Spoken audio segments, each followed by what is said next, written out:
Shut that door, that'd be great, thank you. I'm hoping. All right, this is the December 16th meeting of the ISWM Building Committee. This is an in-person and a Zoom chat. The Zoom will not be monitored. Participants who wish to speak must raise their hand icon until the chair asks them to unmute. If anyone is audio or visual recording, please acknowledge at this time. Acknowledge the Bourne Enterprise. Acknowledge Mike Roush. The Bourne Enterprise is recording this meeting as well. We are also recording the Zoom meeting. We'll start with an attendance real quickly. I believe Greg Sarunian is not here. I don't see him up there. Greg, are you there in Zoom? No. Tom? Yes. Catherine? Yes. Ken? Present? Nolan? Yes. Peter? You guys see Peter out there? Yes. All right, Peter. And I am present. The meeting minutes of December 2nd. Reviewing them, does anybody have any comments or revisions they have noted? No. No. Peter? No issues, but I'm going to be abstaining from the minutes because I think I missed that week. You were out, yep. I had a couple comments under the item 2, second bullet. SciTech is SITEC, a minor comment there, minor revision. Item number 3, first bullet, Green Seal Engineering should be Green Seal Environmental. And item number 3, second bullet, said, Rick, you apparently made the motion to accept both packages, but I believe Greg actually made that motion, and then Tom seconded, so we'll correct that. I thought I had made that correction already before I sent it out, but maybe I didn't save it or something. And then under adjourn, I think instead of Greg, it was Nolan who seconded the motion. So unless anybody has any comments relative to those revisions. I'll move the minutes be adopted with ACE's unbelievable fine-tooth corrections. Thank you, Ken. Second. Ken made the motion, Catherine seconded. Roll call vote. Tom? Yes. Catherine? Yes. Ken? Yes. Nolan? Yes. Peter? Abstain? Abstain, and I vote yes. Sorry, just going down the list. All right. All right, we have interviews with 2 applicants today, the first of which is Weston and Sampson. Hello, Weston and Sampson team. Good to see you guys again. Just so we have the committee on this side, and we got, you know these folks, Pomeroy Associates. I believe you were in a meeting with them about a half hour ago. So,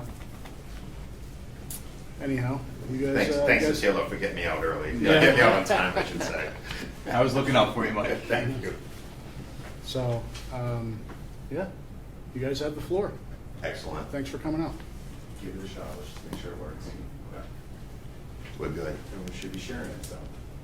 Excellent. Well, thank you, everyone. My name is Mike Richard. We're Weston and Sampson. I'm the proposed principal in charge for this job. And as principal in charge, my responsibilities are going to be to make sure that your needs are being met, that our team has the resources to carry out their job, and make sure that we're meeting all your scheduled deadlines. Before I introduce the rest of the team, or before we get to the rest of the team, I just want to tell you a little bit about Weston and Sampson, starting with what separates us from our competition. First and foremost, we have a very experienced team here. We have the ability to complete all our services in-house. We have the architectural, we have the structural, we have geotechnical, we have solid waste management. We have everything that this project requires. We have the transfer station design experience. We have a dedicated solid waste program in our company. We're going to talk more about that as we move forward. But no doubt, we also have experience here in town. We know this town. We've done a lot of work here in town. We did the public works facility here in town. We've helped out, Brian helped out with the original transfer station, Nate and his team as well. And we helped out with the original programming for this project that you have. Unfortunately, on phase 1, but we're looking forward to carrying this project through and seeing it through the finish. A little bit about Weston Sampson. We've been around for 125 years. We are 100% ESOP-owned company. That's employee-owned company, right? So what that means is everybody that you have working on this project is vested in this project and the success of this project. We have over 30 years of solid waste experience. I don't know how accurate that number is. I think it's substantially more. I've been with the company for 30 years, and we had a very established solid waste program when I started. We have over 50 solid waste clients in the past 10 years. We work in both the private sector and the public sector for solid waste. And we provide full turntable services, everything from comprehensive planning. We do solid waste collections and recycling collections. We do transfer stations, we do permitting, and we see all these projects right through to the end through construction. We do inspections as well. Here's some photos of the solid waste, just some of the diversity of the solid waste programs that we do. And I'll start with the top left-hand corner. That's just a residential recycling drop-off area.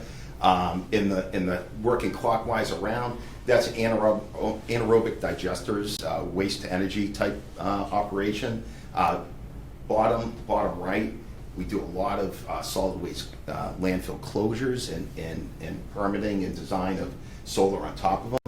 And that one in the bottom left-hand corner, that's a master plan that we did for a transfer station in Chatham. That was a comprehensive redo of that transfer station. We're just finishing the first part of that, which is a vehicle maintenance and employee support facility, and we're going to be getting into other aspects of it in terms of the residential drop-off area as well as transfer station tipping billing improvements. And now I'm going to turn it over to our project manager, Lee Costa, to talk about the project team. Right. Well, thank you, Mike. So Lee Koska, project manager. I come from the solid waste side of Weston and Sampson. Been doing this for 15 years now, experience at transfer stations across the state, third-party inspector. So I'm very familiar with kind of the overall solid waste landscape as well as design of similar facilities to the one that you're looking to ultimately construct here in Bourne. I'm joined by Brian McCusker and Nate Seifert on the architectural and structural side. They similarly have decades of experience doing similar work to this, and we'll be speaking a little bit more about some of their experiences on other transfer stations in some of the future slides. Along with us not here today are Nick Ames and Steph Bridges. Steph Bridges is one of our geotechnical engineers who is involved in the Winchester transfer station, which I'll be talking about. And Nick Ames, similarly, is from the solid waste side, performing kind of our site civil design, and is currently working on the Chatham transfer station down the Cape. So overall, our team has a wealth of experience in this general sector. And as Mike mentioned, we're doing everything in-house. In addition to the folks here, we have electrical engineers, HVAC, you name it. If this project needs it, we have them on staff and able to support the project. So I wanted to highlight a handful of other transfer stations that we've done across the state. Similar to Mike, working kind of counterclockwise, or clockwise rather, from top here. That facility is Western Recycling in Wilbraham. It's a waste management facility. Started off as C&D, ultimately expanded into MSW and soil. We supported the design and construction of all of that. Down below it is another waste management facility in Rainham. This one has a full C&D picking line and sorting. You can see in the photo there, those lower bays are for each individual stream coming out of the C&D picking line, and then the two final bays are for residuals. Top photo shows the drop-off areas, and similarly, this project we took through design and construction. Marshfield Transfer Station, that and Needham are kind of more your typical drop-off bays with a lower level tunnel for taking out all of the waste or recycling materials. On both of those, we incorporated some design provisions to try to extend the longevity of the facility and ease of repairs, so Nate can talk a little bit about that in the future. Mike mentioned our previous work here in Bourne. And then in addition to this, we have numerous transfer stations across the state that we were involved with back in the 90s when there was kind of the first phase of this. I'm a third-party inspector, so we've kept up our involvement with those facilities, and now that some of them are approaching 30-plus years old, they're getting to the end of their design life, and we're getting back involved with various repairs, upgrades, things along those lines. So, all right. One actual repair and upgrade I wanted to highlight. This is the Winchester Transfer Station. I was the project manager on this from about 2020 to 2023, I want to say. This was full feasibility through construction. First question was, did the town want to keep their transfer station? Ultimately, they had decades of backlog maintenance and repair issues, but through a robust stakeholder process, town meeting, that whole system, town decided this is a valuable asset. Folks love having the transfer station. Swap shop is, the favorite thing of half the townsfolk. So ultimately, we moved forward with repairs and upgrades to the existing facility. It was a laundry list of improvements. I won't go through all of them, but some of the highlights were tearing down an existing incinerator on the site. That's also where the main electrical feed to the site came in. So as a result, we had to completely redo the utilities site-wide. That space ultimately got used for general storage, and they put an anaerobic digester in on it last year, which is just starting to enter operation. Overall, we updated the whole facility layout to keep residents dropping off materials separate from trucks hauling materials off the site, to alleviate safety concerns and just generally improve traffic flow.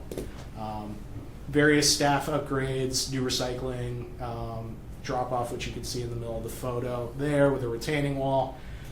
So whole laundry list of upgrades. Ultimately, the project was a great success, just finished construction a few years ago, and we're continuing our involvement with the facility through inspections and general support of anything else that they need.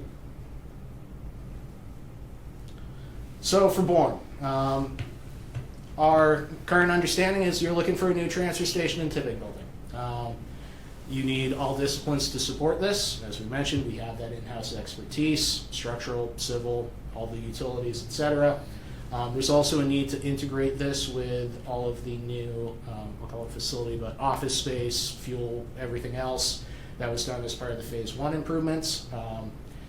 And as we've mentioned a few times here, this falls in our wheelhouse. We've done this at numerous sites across the state, and we're well positioned to take this all the way from the current level of design through bidding, through construction admin, and have the staff available to meet kind of your scheduling and overall needs.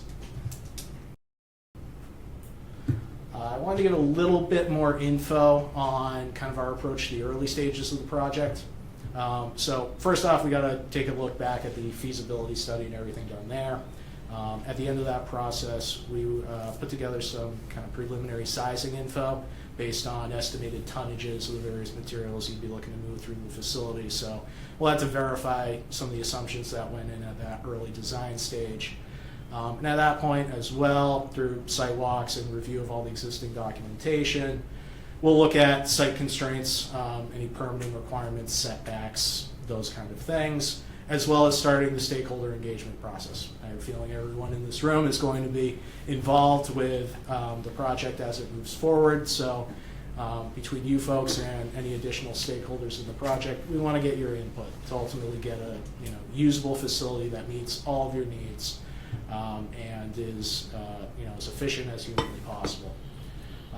Once all that initial work is kind of done, we'll put together some conceptual designs for consideration, and then we'll advance through the schematic design phase. Once we're through schematic design, that's when we enter into the permitting process through DEP. I'll be talking about that a little bit more on a future slide with kind of the overall project schedule and what we've seen recently coming out of Mass DEP Southeast Region. But first, I did want to kick it over to Brian and Nate for a little bit further on The overall kind of life cycle process, some durability improvements we've done on other projects, and things along those lines. Hey, good afternoon. Yeah, some of the things we take into account with our buildings are obviously durability. We know you're not doing these buildings often, so we want to make sure that they last. So we kind of take the life cycle analysis into effect, make sure that they're high efficiency, make sure the material costs in the beginning and the end are acceptable to you, and make sure the payback durations are okay. Sorry, just trying to, a little nervous here.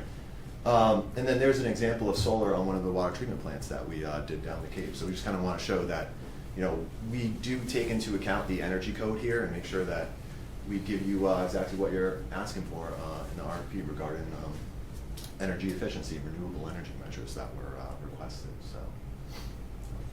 Yeah, so structurally, you know, these buildings, as everyone knows, take a pretty good beating, both from environmental factors and from just use with the trash and all the loaders and things working inside. So there's a lot of strategies there. One is the concrete floor and the concrete walls, higher strength concrete, greater clear cover on your reinforcing to give you more durability, long-term durability. We will look at some higher strength concrete options in areas that take the abuse. Also, there are toppings. It's slightly more expensive, so I have to do kind of cost benefit analysis on whether using a higher strength topping on the slab and things like that, like an emery type tough topping. It's usually an inch or two topping that has high abrasion resistance. As far as the steel superstructure and the panels, that also, you know, the structure remains open a lot during all seasons, and you know, sees the snow, rain, wind, storms. You know, we'd look into galvanized steel or coating systems that will, you know, hopefully be least maintenance options and balance that with the upfront cost of those systems. And you know, as far as fire protection, you know, fires are a problem with transfer stations on occasion. You know, especially I hear with the batteries and things like that that are now being thrown away, whether they should be or not, into the general waste.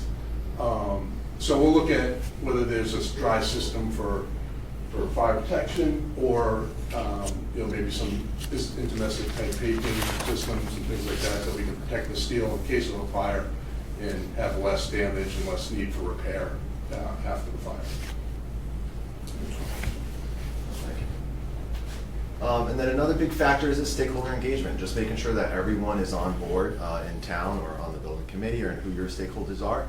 So, you know, we'll do conceptual alternative sketches, make sure that the stakeholders are engaged and part of the process and everybody's on board. And some of those engagement tools include workshops, public hearings, online surveys, polls, YouTube videos, taking them through the site, whatever is needed to help with the engagement.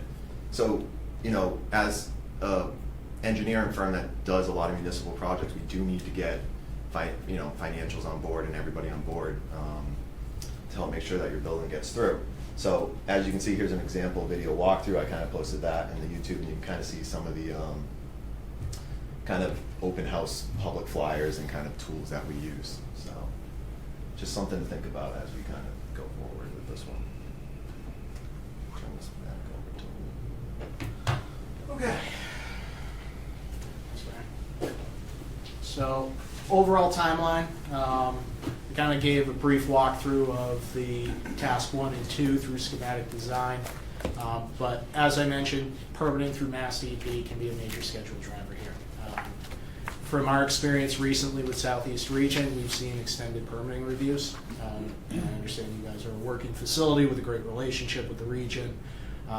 But what we've seen on some of our other projects even this year is numerous rounds of back and forth requests for clarifications, et cetera, that can drag out a process. So I wanted to be realistic with the schedule here. There may be opportunities for this to get truncated. Fingers crossed, that's entirely possible, but to an extent, it's at the whims of the permitting process through DEP. So I won't go through every single item and milestone here. We can provide this for you folks if you want to take a look at it, you know, in more detail. But generally, what we're assuming is, assuming we start, you know, pretty much hit the ground running early in the new year, We'd be looking through, to get through schematic design by about April and start the DEP process then. Pre-application meeting with DEP will hopefully resolve some of the initial upfront questions they have, but realistically, we see that whole review process taking on the order of a couple of months. There's 24 days for administrative review and then an additional 72 for technical review. We've seen it go longer. So we'll do everything we can to expedite that process, but it's out of our hands to a certain extent. What we're ultimately aiming for is completion of construction documents around October of next year, and then bidding it in the winter. That'll set the project up for construction the following year, and fingers crossed we have a relatively straightforward and concise construction season to get things completed by the end of 2027. This is our best guess at this point, understanding there's still a lot of unknowns, design still has to be done. But as we kind of mentioned, we have the depth here to push this along. The staff that you have here today, we're all dedicated to this project, in addition to the other folks that are on the org chart. So understanding that schedule is something that you're going to be looking at pretty critically. We have the depth and the breadth to cover everything in-house and to help push that along as quickly as possible. So just to summarize, I just indicated or just kind of reiterated that we have a wide bench of folks here, and also we have experience doing these kind of facilities. I do solid waste work every single day. Everyone on this team has been involved in similar transfer stations. We take these from design through construction, through inspection, through follow-up. It's our wheelhouse. And we've had great success with overall collaboration with various stakeholders, which ultimately leads to a more robust design that takes into account the needs of everyone using the facility, operating the facility, and through that process we found that we had better outcomes at the end of it, meeting all of the goals of the host community. So with that, I'll open it up for any questions. Thank you. Appreciate your presentation. I guess we'll just go around the room. Start with Tom. You have any questions? I hadn't prepared anything, I'm sorry, but how close do you think you'll come to that timetable? The real wild card, as I mentioned, is DEP. We've had some projects that lingered for a while in the last year in Southeast region. This is a little more straightforward. You're an existing facility. Our anticipation is that this would be done under a permit modification rather than a full new blown facility. It's a truncated timeline. So assuming that we don't have any hiccups along that process, we have the staff available, to support meeting that timeline. There may be other efficiencies that we can have here and there. We'll have to see exactly, what's in the full existing document package. We're assuming that geotech is needed, additional survey, if some of that can be truncated. We'll do everything we can to essentially move this forward as quickly as possible. But the timeline we have there is, I think, our most realistic guess at this stage before, obviously, anything's actually been done here. One of, if I may, one of the critical time components that we've asked ourselves internally that we didn't have the answers to is the layout that you have now, is that set, like you know that that's the right layout? If we have a concept plan that shows the transfer station tipping building, if you know where that's going and you've already sized it appropriately, that schedule could be cut significantly. But if we're going to be running through various concepts and back and forth, that can add quite a bit of time. I would say we're going to work through some concepts. We kind of know pretty tight where we are, Yeah. and that building may shrink a little bit, or it's not going to expand from what we show it, but Yeah. it's going to move around a little bit. We want to evaluate the traffic. The traffic, I think, is the big thing right there. Yeah. At the corner, so. I know one of the things we always try to meet is what your schedule is. Mhm. So if you have critical milestones that you're trying to meet, Yeah. we can probably get that. Any questions, Nolan? Kind of asked my question already, but just along the lines of having a tight timeline. You mentioned the Southeast region was kicking things back for more clarification. What were some of the comments for more clarification on some of the recent projects? So the most recent example I could give is it's a little outside the norm, I'll say. We're working with a community in the general Plymouth area to put a billboard up within their landfill extents. I think that was some of the cause of the back and forth. Is there's no precedent for it. It's a little bit of a oddity for DEP. But even in some of our more routine projects, we're just seeing numerous rounds of kind of questions and requests for clarification. And they're handled through email, but we've seen them extend the typical 72-day technical review, that it just takes a little bit longer for DEP to issue kind of their formal opinion on it. With this facility, where it's relatively straightforward in the grand scheme of things, you aren't looking to do something that's completely unconventional with no precedent, I don't think we're going to have that same level of issue, but you never know. We have a good working relationship with DEP Southeast Region. You're a very known entity that's been operating for years, so I have a feeling that things will be a little bit more smooth, but our recent experience has shown, actually across the board, in all of the regions, there's an increased level of scrutiny, I think, on a number of projects, be that through staffing turnover at DEP, understaffing, what have you. But just want to be realistic with that up front, that it's something we have seen as a potential concern. Okay. Thank you. Catherine? Thanks. I guess given, and you've answered a lot of questions already, but given our current design structure, what you've looked at, is there anything that stands out to you where we could be more efficient, or that you would recommend a revision in our design structure? I mean, the overall layout where you have it shown on everything included in the RFP generally makes sense. We'll have to take a look at traffic and swing radii. That's a problem at every transfer station. You have plenty of queuing distance at this facility, so I'm hoping it's not as bad as some of the others we've seen, but that's always going to be an issue. And in a lot of our designs, that's one of our major goals, is to keep traffic streams separated to the greatest extent we can. You're going to have some limitations here with only that single road in and out running north-south, but that's one potential area in which I could see some tweaks needing to happen here or there. Anything from you folks, from either the structural or general facility side? We looked at the grading and on a very high level, it all seemed to work. Like Lee said, we're always looking for separation of pedestrian versus commercial traffic. But overall, it was pretty decent layout. Great, thank you. I think the setback distances you had in there were all based on kind of that feasibility stage, so that was all taken into account for active waste management. Yeah, a lot has changed since the feasibility study. I would love to see you It's a not totally cut- different thing, It's, I would like to see you not cut off a portion of your landfill. Awesome. yeah, we can get a little more into that. Yeah. Yeah, we'll get into more. Ken, Thank you. what are your thoughts? I'm sorry, Catherine, I'm did you have good. No, any? I just said thank you. No, I'm good. I'm all set. Okay, I'm yes, sorry. perfect. No, you were good. Thank you. I have a slightly off-the-wall question. So have you done transfer stations where you've had rail access to the transfer station? So the waste management facility in Western, that has rail access. I'm currently dealing with another community that has an existing facility where we're working through kind of some permitting and procurement issues that has rail access. It's critical, especially with you folks being down the Cape with the bridge going under construction. That's going to be huge.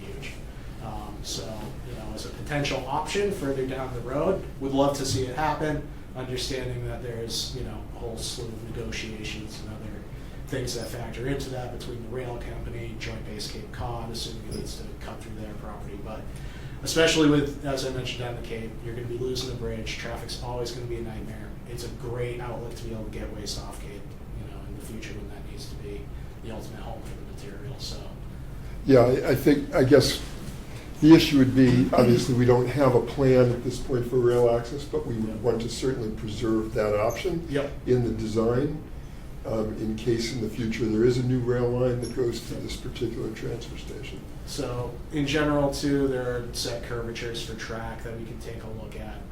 From what I recall, the site's a little bit tight, but definitely something that can be further evaluated. And to the extent possible, if we can preserve that option for you, absolutely agree. I think a lot of the future of waste down the Cape is going to be ultimately rail. Okay. Peter,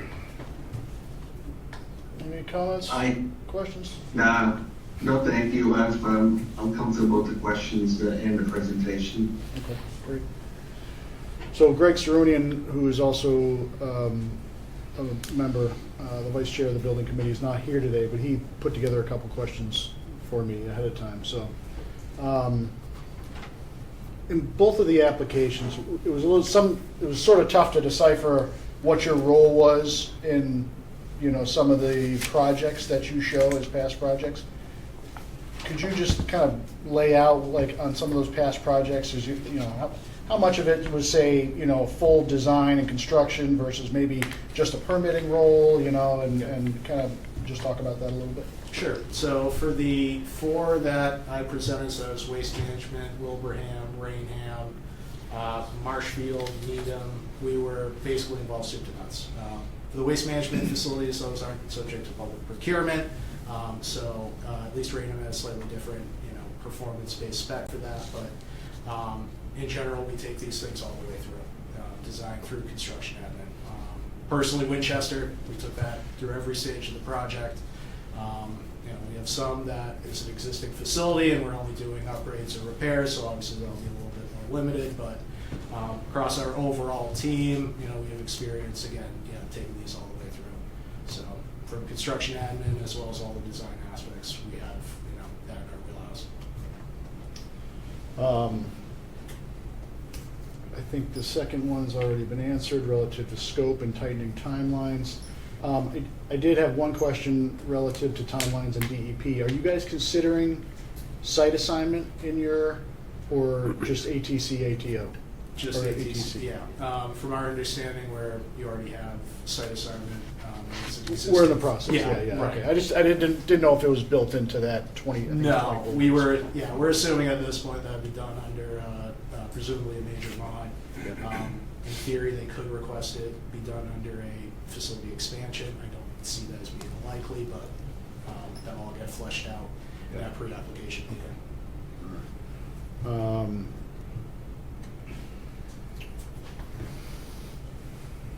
What building aspects have you incorporated to prevent damage to the building and the structure envelope? So I guess a couple on my end, and I'll, Nate, if there's anything I don't cover, just let me know. Mike alluded to fires being a big issue. I've seen this at every single transfer station I do an inspection of. In the last couple of years, they all have had fires. So the reality of these buildings is they're open to the elements. You aren't going to heat it. It's a giant open box with garage bay doors, so there's no real way of keeping a full wet fire suppression system. But there's options for a dry type. Is it completely effective at stopping the fire? No, but it's at least a first line of defense, and then it's worth incorporating additional elements based on fire department review and comment to give them ease of access to the facility to assist in the actual firefighting. Then, above and beyond that, the main issue we see is just wear and tear. You're pounding into a concrete wall every single day with a loader. It's going to take some abuse. You mentioned high strength concrete, steel coverings. There's options to make those replaceable, to extend the building lifetime to the extent possible. I think those are some of the main ones. Anything? Yeah, I think obviously we know that the transfer station building caught on fire circa 2000, was it 16, 15? Yeah, twice. Twice. And I remember the chief at the time wanted the sliding doors on the side of the transfer of the Zipper building, right? And so you could shoot water in better at the fires and piles. That was their issue, because the sprinkler systems, they're not really pouring out water, right? So I actually mentioned that on another transfer station, we're doing that too as well. So I think things like that coming into play, maybe knockout panel for extra repair if there's an emergency, things like that that the old buildings didn't have would be good. But another transfer station, city, they were catching fire four times a year lately. So it is an issue. The intumescent paint might be something to think about. Haven't used that, but it's definitely something I think we'd definitely like to consider. What was that? What was the? Intumescent paint. Oh, okay, Kind of yeah, helps protect the steel a little bit. Yeah. It works once, so Yeah, right. That's why. It's a one and done, It's yeah, better right, than yeah. replacing the steel, so. One get out of jail free card, Yeah, so to speak. exactly. So, there's a little cost in there once you have the fire and it helps you, it's good, but then you gotta. Is it it's heat resistant? Or it's, It foams up and. It's like a paint that protects the steel, like when it gets heated Oh, up. that's It gets interesting. heated, it reacts. Yeah, okay. So things like that, I think, are a big deal, because obviously, these buildings make money, you don't want to be down. Mhm. Yeah. So I think anything we can do to preserve it, that's maybe cost effective or just a little bit extra, I think goes a long way. So, Structurally, we see, the slabs take a beating. It's one of the biggest, repairs requests are, you get to an existing facility, it's cratered out, rebars showing, things like that. Mhm. You have to do full depth slab replacement usually, maybe a topping, usually full depth. So we do something there. So we've done a couple things, we can use very, high strength concrete, it's not ultra high strength, but, like a 6,000 or 7,000 PSI concrete. We've done that, making it a little more dense. And there's also proprietary toppings, I mentioned before. Those are a little bit more expensive, and they have some, you have to put them on, you pour your concrete, and when that's green, you come and put your 1 or 2 inch topping on top of that, and there's a little expense there. But they're up to 10 to 12,000 PSI with some additives in there. And then just the superstructure itself is, it's just exposed. So, the more we can look at the cost benefits of coatings or galvanized members and things like that to keep that, environmentally tight and limited deterioration, because, that one we can keep it better. The nice thing is Nate does get called to a lot of transfer stations for some type of failure or some type of evaluation on the structure, so he sees where they're failing. And it is the floor a lot. It's the floor, and then things getting bumped. Yeah, bollards, bigger bollards. Yeah. 8 ballers around each side of every door, right? Door channels, things like that, yeah. it'll look beautiful for a day or two. Yeah, they do. Yeah, one of those pictures I saw, I'm like, oh man, look at that transfer station. You can skate on it, That hasn't seen a loader yet. That was pre-ribbon cutting. So. Yeah, exactly, right.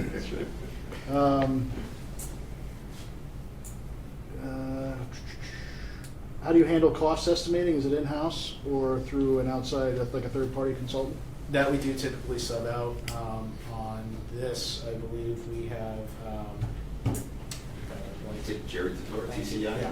right Jerry- here on the Cape, does most of he does all our estimating, who am I kidding? Yeah, I believe he did Chatham, he did Winchester for me.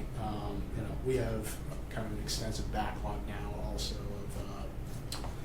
bids for all the various projects we've done, so we can do a little bit of cross-checking on some of them. If there's specialty items or what have you, that we, have a more accurate or recent unit price, we'll feed that along to him. But yeah, he does pretty much everything for these guys, as well as, the transfer stations I've been doing recently as well. So he's got that background. Gotcha, okay. You talked about a transfer station, like a multi-material transfer station handling, MSW and C&D and things like that. Yep. We will eventually be that. Yep. Right, in the beginning we will too. It'll be single stream and it'll be C&D. What do you, if any, considerations, layouts, things like that, how to manage and separate some of those streams? What are your thoughts on that? I know it's kind of a loaded question, right? We can sit here and talk about it all day, but, give us some of the design considerations that, maybe you've taken in some of the projects. First and foremost, you're just going to want to keep things separated. So I think setting up the building with multiple bays and the ability to reconfigure it if needed further on down the road to block off recycling from MSW or C&D, that's going to be critical. Once they'll take a look at the actual hauling, tunnels or otherwise leading out of it, if there's the opportunity to have that configured with multiple bays, just to support that in the future if we need to keep things separate. Otherwise, part of it will be getting accurate estimates to the extent we can on the anticipated tonnages of all these materials. We're going to be designing this for future use case here to an extent, and I'd love to get those numbers as dialed in as possible so that we don't undersize it. There's definitely a balance there between having more square footage and floor plan than you need, but if the intent here is to, try to have a facility that'll be lasting as the waste landscape on the Cape changes, there's probably some benefit, to kind of incorporating that in the design now, just to help future-proof it. Okay, so just a quick question. Shoot. Just regionally speaking, where's the office, most of the personnel for this project would be working on it? We're out of Reading, us two. These two are out of Foxborough. So we're all in Massachusetts, right? Everybody on the team's in Massachusetts, either between Foxborough or Reading. A lot of my work personally is in Southeast Mass for whatever reason. I grew up in Fairhaven, so I'm still kind of involved with everything in this general region. So I'll be down here all the time anyway. That being out of Reading is overly restrictive on my end for any reason. Happy to come down for whatever public hearings or meetings or otherwise, would be required here. He likes to get out of the office. I try. I got one more question for you. What are your thoughts of putting solar on a transfer station? It can be done. On the building. Yeah. I don't see why not. So the building's designed for it, per the energy code now anyway, Yeah. right? They make you add 8 pounds per square foot, and they make you set the electrical panel up for it, so we see it done a few ways. Chatham, for example, that water treatment plant, they like to bid it as part of the project, but that's an added cost, right? That could be another $500,000 in the project that you might not want to do at the moment. Sometimes towns come in and do a PPA agreement, which is a purchase powering authority. Sometimes you're maxed out in the town on those credits, but that's kind of where you're leasing your roof to get the solar credits for electric bills. But yeah, I mean, we see it a lot. A lot of the DPWs do it a year or two after design. Yeah, if you already have an agreement on the transfer station as is, it might just be easy to slap a handful up there, So. As a general company, we have a whole team that deals with solar on landfills primarily. But yeah, we have in-house folks who develop that design in support of permitting and connection agreements and everything else. So it's something that ultimately, if you folks are interested in, we can certainly take a look at that as part of the design. Would you recommend that on a transfer station as they're susceptible to fire? We're all asking that same question. Yeah. Something to consider, because you're absolutely right. There is definitely a risk of damaging to any of that infrastructure. One thing we've seen on some other facilities, at least I have, if it's not on the direct tipping building, there may be options for putting it somewhere else on site. I understand you guys have an existing layout and everything else. I'll use Winchester as an example. We had that incinerator that ultimately is housing an anaerobic digester now, where there's no active waste handling there. They're going to be putting a canopy up and solar on top of that. So if not, over the building footprint itself, maybe there are other opportunities on site to at least bring that in to help offset some of your energy needs. Is the concern the roof particularly, or? Yeah, I mean, Yeah, fire it's something we damage. were kicking around, and as Nolan was saying, the fire is a thought. Obviously, it was after we've had two, and our current roof isn't looking all that fantastic after those couple of fires. So. Is there fire suppression in that building? Oh yeah. Yeah. Yeah, dry system. Yeah. And that's worked fine? But it didn't protect the roof? Saved the building twice. Okay. Yeah. Okay, but the roof doesn't look good? The roof is just starting to get some holes. But not from the fires or from the fires? I don't know if it was from Yeah. deterioration. That's a little difficult to tell. It's been there for 10 years, Yeah. almost 20 years now. It's probably a screw-down roof? I'm 16 guessing? years, yeah. I don't know if you guys remember. It's probably a screw-down roof, right? Yeah. Yeah, so, that's gonna, just the vibration of the building, the moisture, that's gonna start corroding over time. That's actually pretty good that you got that much time out of it. I would think with the fire suppression system, I wouldn't think you would have to worry about fire with the panels. You, in fact, actually probably just wanna, maybe you increase the spread of the fire suppression because you wanna protect that investment. Mm-hmm. Or you go PPA and you don't have to worry about it because it's not yours. That's something else. Just increase the size of the height of the roof. What's that? Well, increase the height of the roof. There you go. Make it 60 feet, 80 Yeah. feet, 150 feet. Yeah. Nothing can touch it. We'll just be inclined to stack the demo higher, that's all. Lisa, can I jump in with a quick question, just to continue with that thought? Of the transfer stations that you've worked on, have you had any challenges with solar panels that you've had to go back and revisit, and what were those? For the ones I'm personally involved with, I'm going to be honest with you, I can't think of any immediately that had solar on the actual roof of the facility. Part of that is just due to the nature of them, where most of them, were built after the landfill got capped. That's a much more attractive, option for solar when you have a giant hill that has nothing else on it. I can't think of any of mine, then they're generally from that 90s, 2000s period that have it on the actual building itself. I don't know if Well, any of you folks have. And that's the thing, a lot of these older buildings might not be able to support it weight-wise, so no one really wants to upgrade the structure, but all the new buildings since, I would say circa 2015, have to have it in it as part of the structural load-in. So it's just, trying to retrofit older buildings with solar is not easy sometimes. So the newer buildings, have you had any issues with those, with the solar panels? I mean, we haven't done one on a transfer station personally, it's Okay. been DPW's water treatment plants, Okay. things like that, but But you'll be Great. set up for it. Thank We you. have done them on, we have done the solar panels on, for targeting a pre-engineered metal building. We have had those types of framing systems with solar panels on for the DPWs and some water treatment facilities. They're pre-engineered, they do have the solar panels. Yeah, don't know, wasted it, but. Right. Thank you. Safe framing system. Thank you. Asa, Yeah, Peter. a question that's come up, have you considered or seen that we use other types of alternative energy sources other than solar on transfers or on transfer station property that has worked? No, I can't think of one. The only examples I have, there's limited lists of facilities with with wind on site, but in general, that was within the limits of the landfill, and I haven't seen great experience from the host communities with wind agreements. Solar's generally seemed more viable. I mean, the only other alternative energy I've seen on solid waste facilities is through gas capture, but that's a whole separate thing above and beyond what you'd be looking at to do here. Even that has a whole slew of emissions that go along with it. So solar seems to be the predominant one. I think that's generally true of the whole state.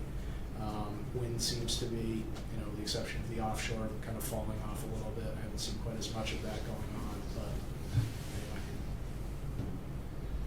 The only reason I ask is Mass Maritime is doing a hydro, I may be saying the wrong term, but they're doing a project underneath their athletic building parking lot, which is roughly 250 different borings and testings for some hydro project over there so they can heat their building. And so that's just the only reason I bring it up.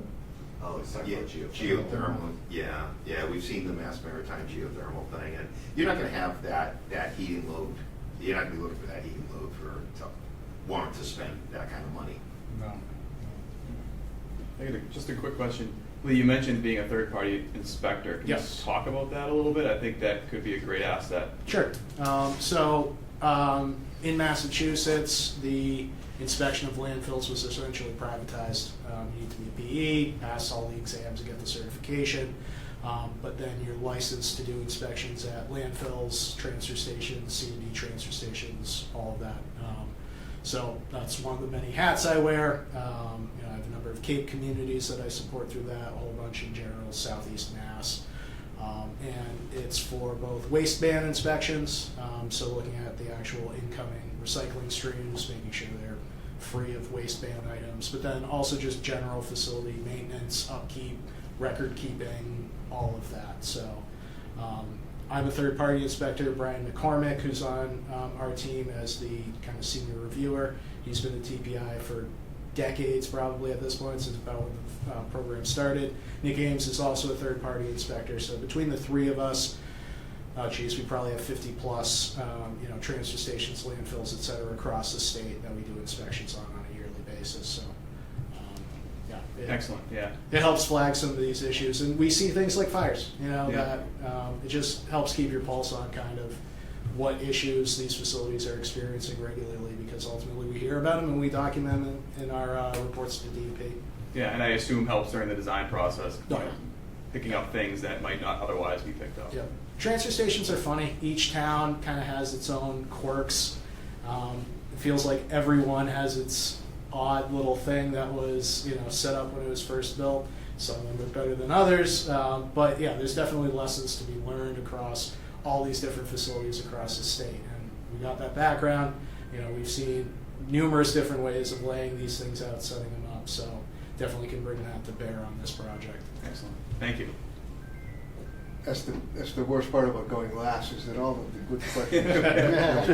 I think that, dovetailing the third-party inspections to the life cycle cost analysis and utilizing TCI could be a great benefit as you're building your building, as you're building your design. Can you talk a little bit about that and how the options are presented to the client?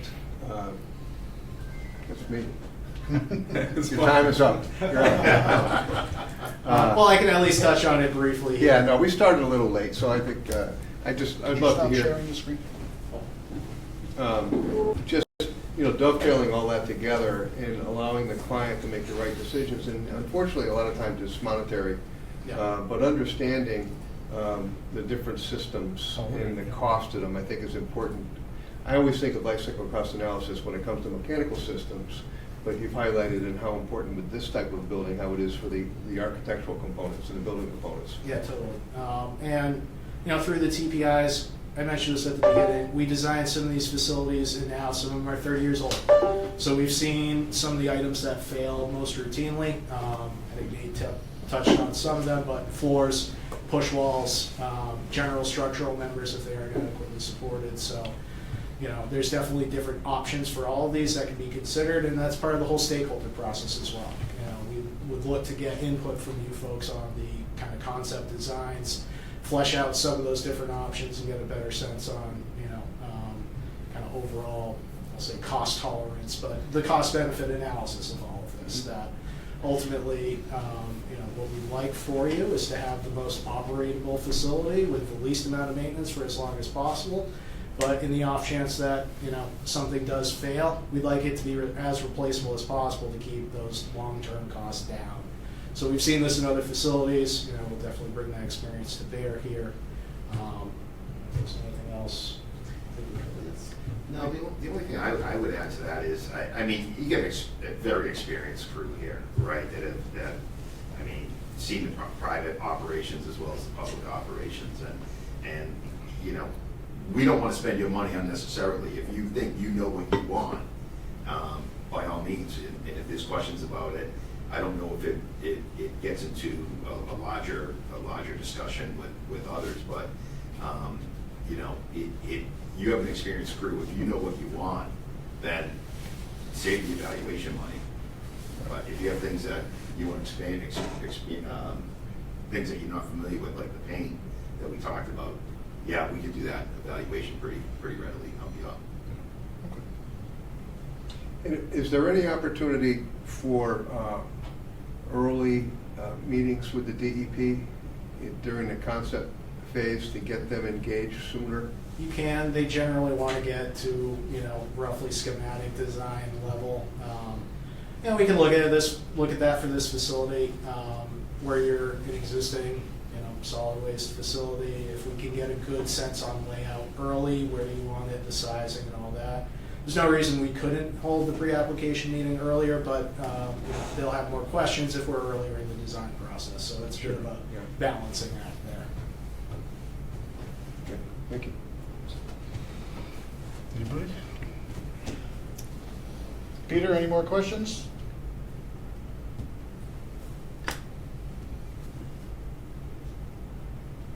Apparently not.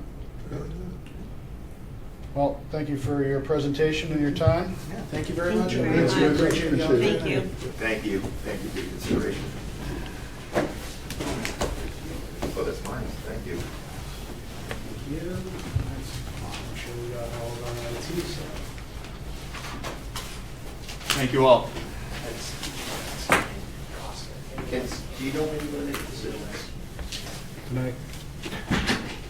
Tonight? Tonight. Unless we can't figure it out, then it'll be.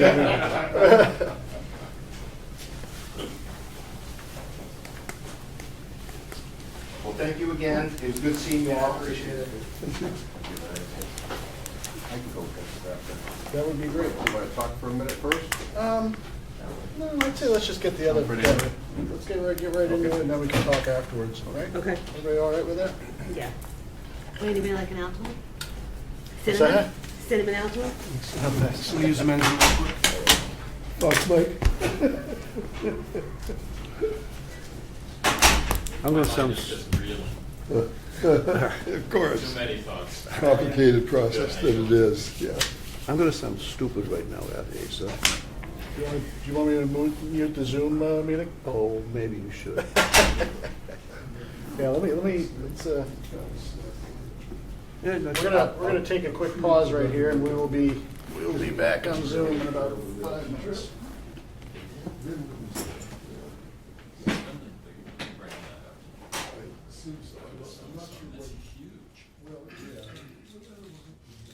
Hey, Asa. Yeah, shoot. Really quickly, I kind of wanted to be there. I couldn't make it. Watching though. A couple of quick questions that I had. And wish I had gotten to Weston and Sampson, but I won't get there. Air movement within the building during normal operation. So we circulate any air in and out of that building just to try to keep the dust out. And what other type of systems have they seen or do they know of that will help keep the dust down within the building? Spraying water, as you know, gets difficult. It gets on the windshields and the machines and just blocks vision from everybody. That was a question that I had. One little bit of input that I heard you guys talking about was the fire suppression system works very well. We had 2 pretty hot fires and we saw very little deflection in the main structure and the beams. It was a recommendation of the insurance company as well as the mechanical engineers that we didn't need to replace the roof. So that's very important to us as well. To make sure that we get that or anything else. Know about. Good. That's all I got. All right. Air circulation, thanks, Dan. Floors are really important too, don't forget that. No, I mean, we can discuss it. I think we're just kind of waiting to reconvene. They probably want to talk directly to us. Dealer's choice.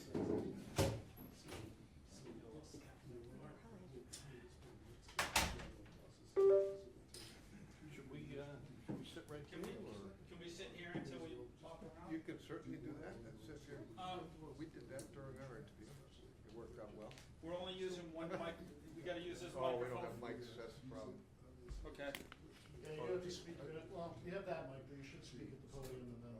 okay, well, we're gonna play a little game of 3-card Monte probably then. Okay.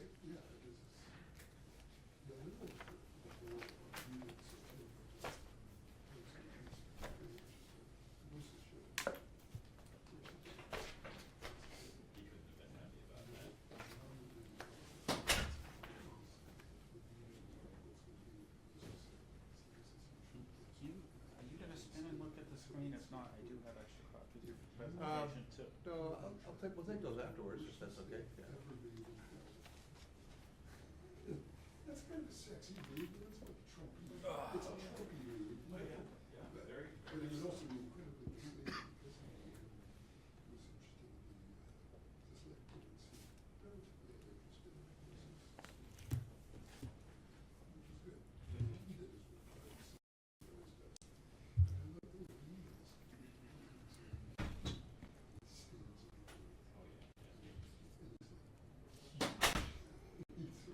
Once he's figured that it is worse than intimidated, then he sits there.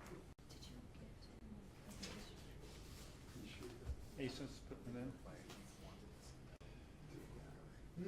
She was just asking if I handed off the presentation. Yeah, I'm just trying to do it as a PowerPoint like last time.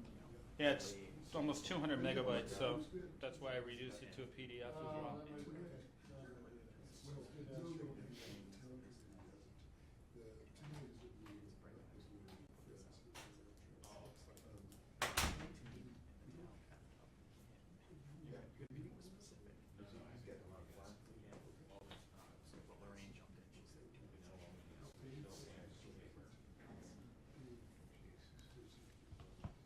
Is there any vulnerability on the project?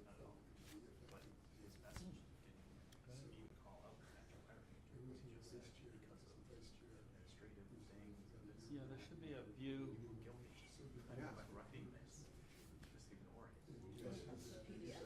Someone actually.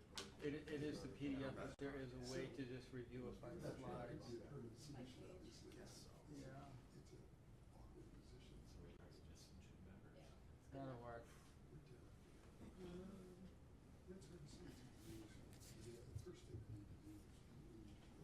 So who do we have on there? Phil?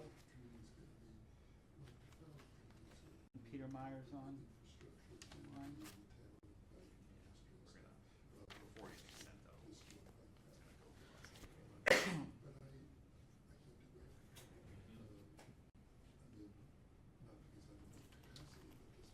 So we'll have to do individual introductions.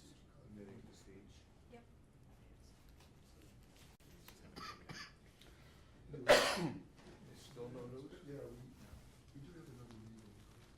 They're not even response. Correct. Good for now. The one that can sing the song to.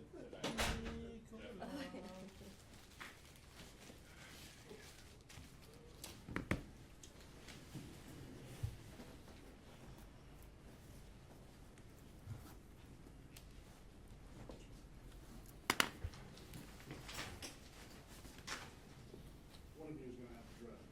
I will drive. As Yep. need- as needed. Yes. When you're ready, just share the screen on Zoom and then we can go ahead and. Have Brian figure that out. Put on my, was doing this. my lineman's glasses. How did Weston Sims do it? Did they have somebody in the office do it? Because they were sitting over here, but they had. So what am I supposed to Maybe do? they had a. I think he was doing it by his phone. Oh, he signed into it, that's what he Yeah. did, and then he just did it from his yeah. phone. Yeah. So that's an option too.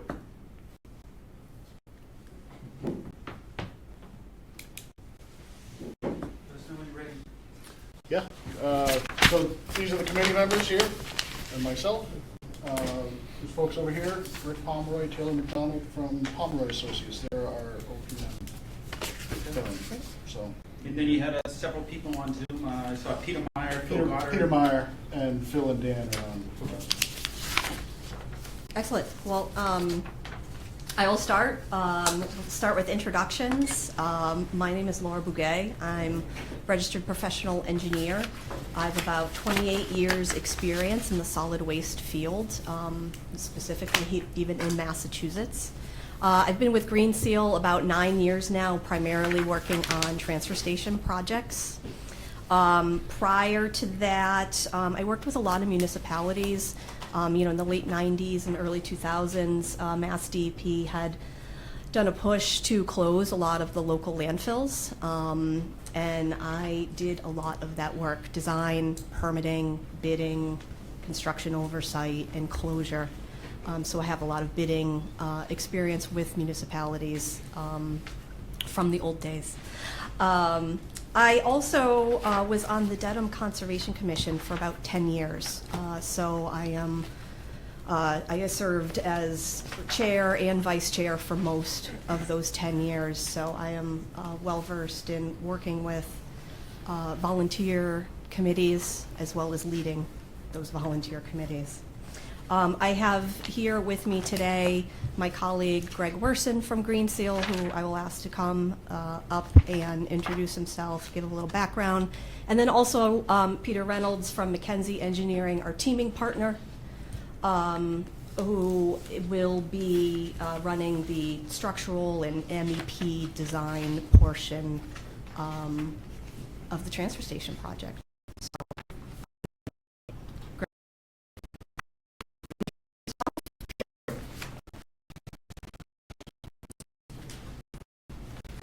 Good afternoon. Greg Werson with Green Seal Environmental. I see a few familiar faces here and a few that are not. I was the founder of Green Seal Environmental back in 1997, where we started as a boutique firm, actually specializing in permitting large-scale recycling facilities, transfer stations, and everything to do with solid waste, whether beneficial use determinations, things like that. Prior to starting the company, I actually ran an 890 ton per day C&D processing facility called Rochester Environmental Park, which sold out due to the fact that it was undercapitalized in the 90s. So when we started Green Seal in 97, we were boutique. Now we're basically a one-stop shop. We have surveying, traditional civil engineering. We do have a solid waste division. I won't steal Laura's thunder, but we work for a lot of solid waste facilities in Massachusetts. Our firm, although small, we probably work for more solid waste facilities than any other firm in Massachusetts. We have permitted some facilities outside of Massachusetts, in Rhode Island, worked in New Hampshire, we've worked in Vermont, and we've also worked for the states. We've worked for the state of Massachusetts. We work for the Connecticut DEP doing their solid waste studies. We work for Ohio. We work for some jobs in Vermont as well. So with that, I'll let Laura, go into just a little bit about us, and then we can really hyper-focus on, the opportunity here, which is develop a long-standing transfer station in the event that, two things, right? You have your existing solid waste that comes in now. I drive by it every Saturday or Sunday because I have a 1,000-foot driveway, so I'd rather just go to landfill. And then, what happens when the landfill closes, which is why you're building a potential structure to use with that. You want Peter to jump in right now? Sure. Or just an introduction and then Yeah.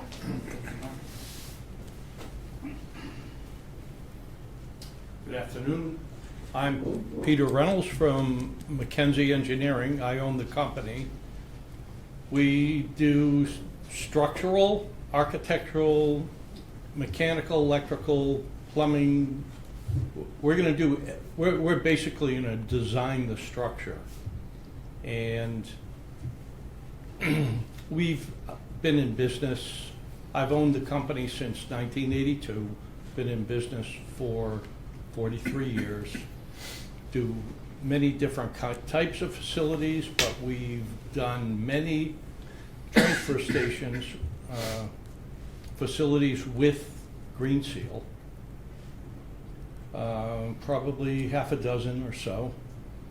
And I've done others, we've designed others without Green Seal, but we also do we design commercial buildings, hospitals, many other types of facilities too.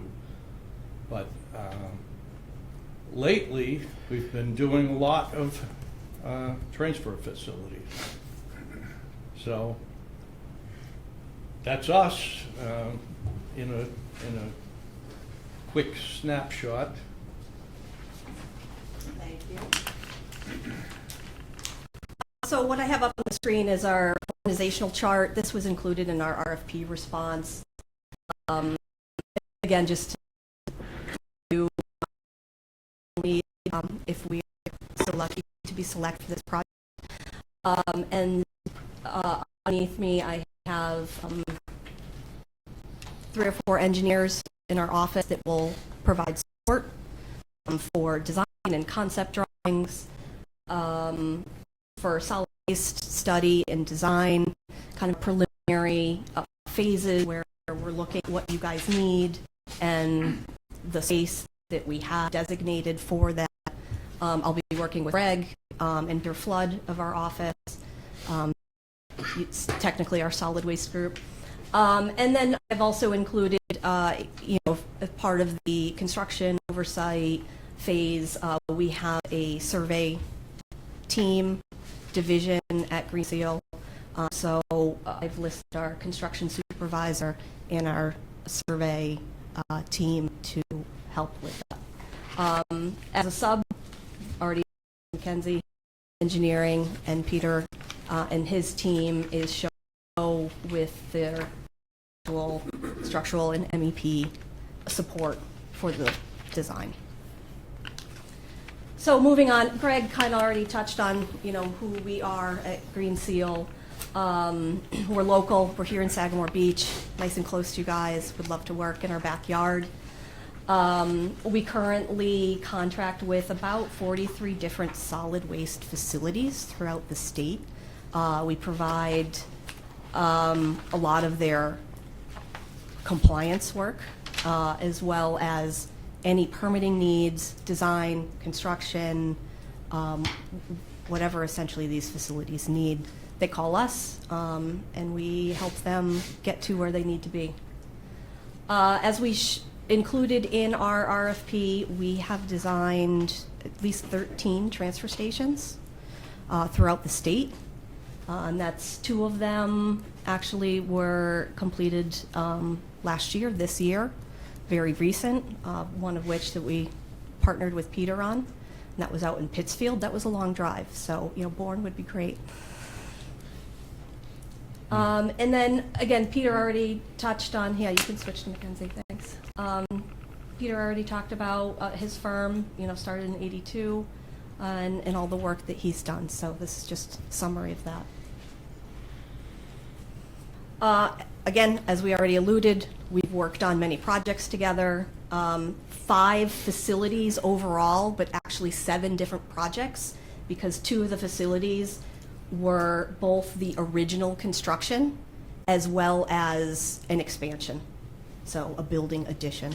So really 7 projects overall. I think we've got it down pretty well. We're a streamlined team, just as is. So just some photos of our projects. Again, Holyoke Transfer Station, Leominster, which is rail served, Pittsfield, Millbury, which was a C&D processing facility with a full processing line. And then we're currently working together for Berkowitz out in Northbridge. Yes. And doing some adaptation to their building, some structural work. So again, this is the list of 13 transfer stations that we have built in this area. Some of them are local down here, S&J Exco in South Dennis, Daniels in Orleans, 2 facilities in Taunton. We've got the most recent facilities in Agawam and in Pittsfield. These were interesting projects. They were both defunct incinerators in which the company was going bankrupt.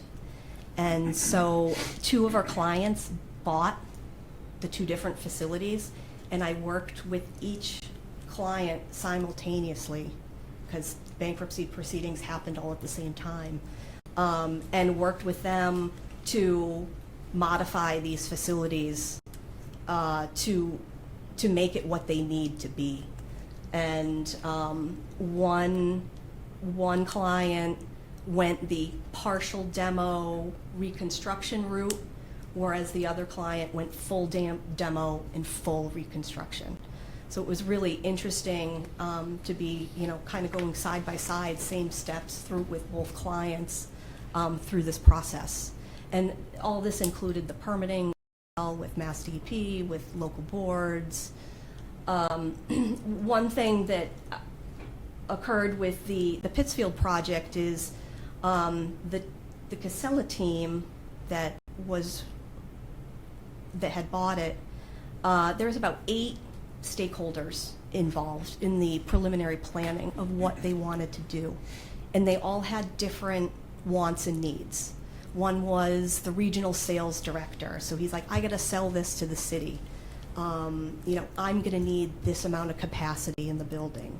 And then, we had the operations manager that's like, well, I need this for operations. We had the acquisitions director who he had his ideas of this big transfer station and showcase and everything.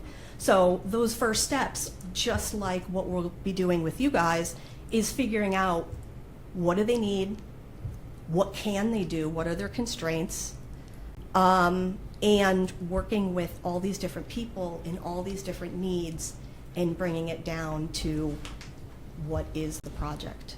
And I think that went really smoothly. They really look to me to lead that and to guide them and to advise them. Our other experience, again, with all of the design and construction comes the permitting piece of it. So we have not only experience with those all the transfer stations that we built, but all the other 30 clients that we work for with the permitting experience. And that includes filings with MEPA, filings with Mass DEP, whether that be site suitability or operational modifications, authorization to construct, authorizations to operate, as well as local permitting. We've done hundreds of site assignment hearings. We've been in front of planning board, ZBA, Concom, whatever's necessary for permitting. As part of the RFP and our response, we provided a schedule in which you asked for, and I really think that the schedule is going to be driven by, I guess, 3 major factors. One is those initial meetings where we figure out exactly what you guys need, what the transfer station is going to be, and how it's going to work with your phase 1 and your master plan for this piece. The second driver, once we have that, is really going to be driven by permitting and those timelines. There's a lot of statutory timelines involved with that. And then third, which actually could kind of almost come first, is figuring out when do you guys need to be in this building in order for you to do your expansion at the landfill, and really take that end date and work backwards and figure out what our schedule is going to be and how we're going to meet all those deadlines to make that happen. So again, I think the big question here is you've got your office building plans, you want to go out to construction. First steps is to really look at, how does this all fit together, and can you get what you need, the transfer station on this parcel, and it works with your current plans, because we don't want to go backwards. So I'm going to hand it over to Greg to talk about a little bit. We just I have a question about permitting. One thing that was not in the RFP is who is doing the site suitability report, the site assignment, the authorization to construct and authorization to operate. I know SciTech's been on the site for many, many years, and ISWM is allowed to hire them as an engineer without going out to bid. That's why we haven't seen many bids associated with the landfill for a number of years.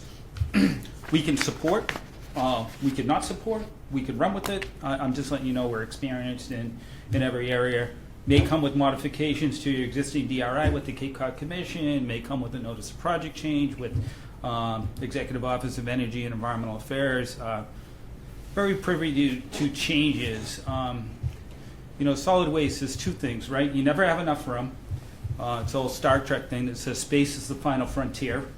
And then secondarily is, what are you going to be when you grow up? And so planning, not what's going to happen 2 or 3 years from now, okay, which I presume that you're handling some single stream or mixed recyclables, and you're handling some C&D that's getting transloaded to go out to a Category 1 processor such as Vinagro and New England Recycling or whoever ISWM does business with. But then you have the MSW component where you said, yeah, and all said and done, it's about 825 tons per day when the landfill closes. And so the question is, you're really going to capture that much on Cape Cod? That's one question, right? Because you do have a few transfer stations such as Cavosa and S&J Exco and Yarmouth and things like that on the Cape. But then 2 is really taking a look at the limitations. And what we didn't see in the design plans is you see a dividing line up top. I don't know if that's the area where you're ending site assignment, then you have hundreds, but you're adjacent to an existing site assigned solid waste facility, so the 100-foot setbacks with respect to property line don't matter. Is that where the end of your landfill cells are? So we couldn't garner that much from some of the plans that we looked at. But then we looked at a few other things. How is traffic flow going to go into this facility? You have two types of traffic flow, right? You have your inbound deliveries, and then you have your outbound transloading. If you're going out by 100 cubic yard live floors, generally you're not going to have a delivery by 100 cubic yard live floors. So you're going to have your packer trucks, your roll-offs, and then you're going to have your residential areas. So one thing is, how do you bifurcate the general populace, or people that are hand unloading or using small trailers and stuff like that, from the packers and the roll-off trucks that want to be in and out, because how these facilities make money is by the number of, quote, pulls they do per day. A roll-off truck probably wants to do five a day to be profitable. So looking at this site, there's a few things. How do we understand traffic flow? How do we understand doorway operations? How do we understand waste type segregation? Where are the scale locations? I'm assuming that they'll be down the road. We couldn't see them on any of the plans, but you could tell by the double line leaving the facility that there's an egress line and then there's a scale line, very similar to what you have today. We don't know much about your recycling needs, and with recycling needs comes like electrical. What do you want to have for electrical for the building? Do you intend to bale in the future when cardboard's $300 a ton? Do you want to do a cantilever off the back so you can have chutes to a baling operation? I didn't see any of these things, so those are some of the things that you'd probably want to develop with the stakeholders group as this progresses. Internal space. We have a very square building here. We don't typically design very square buildings. If it's a space limitation, sure.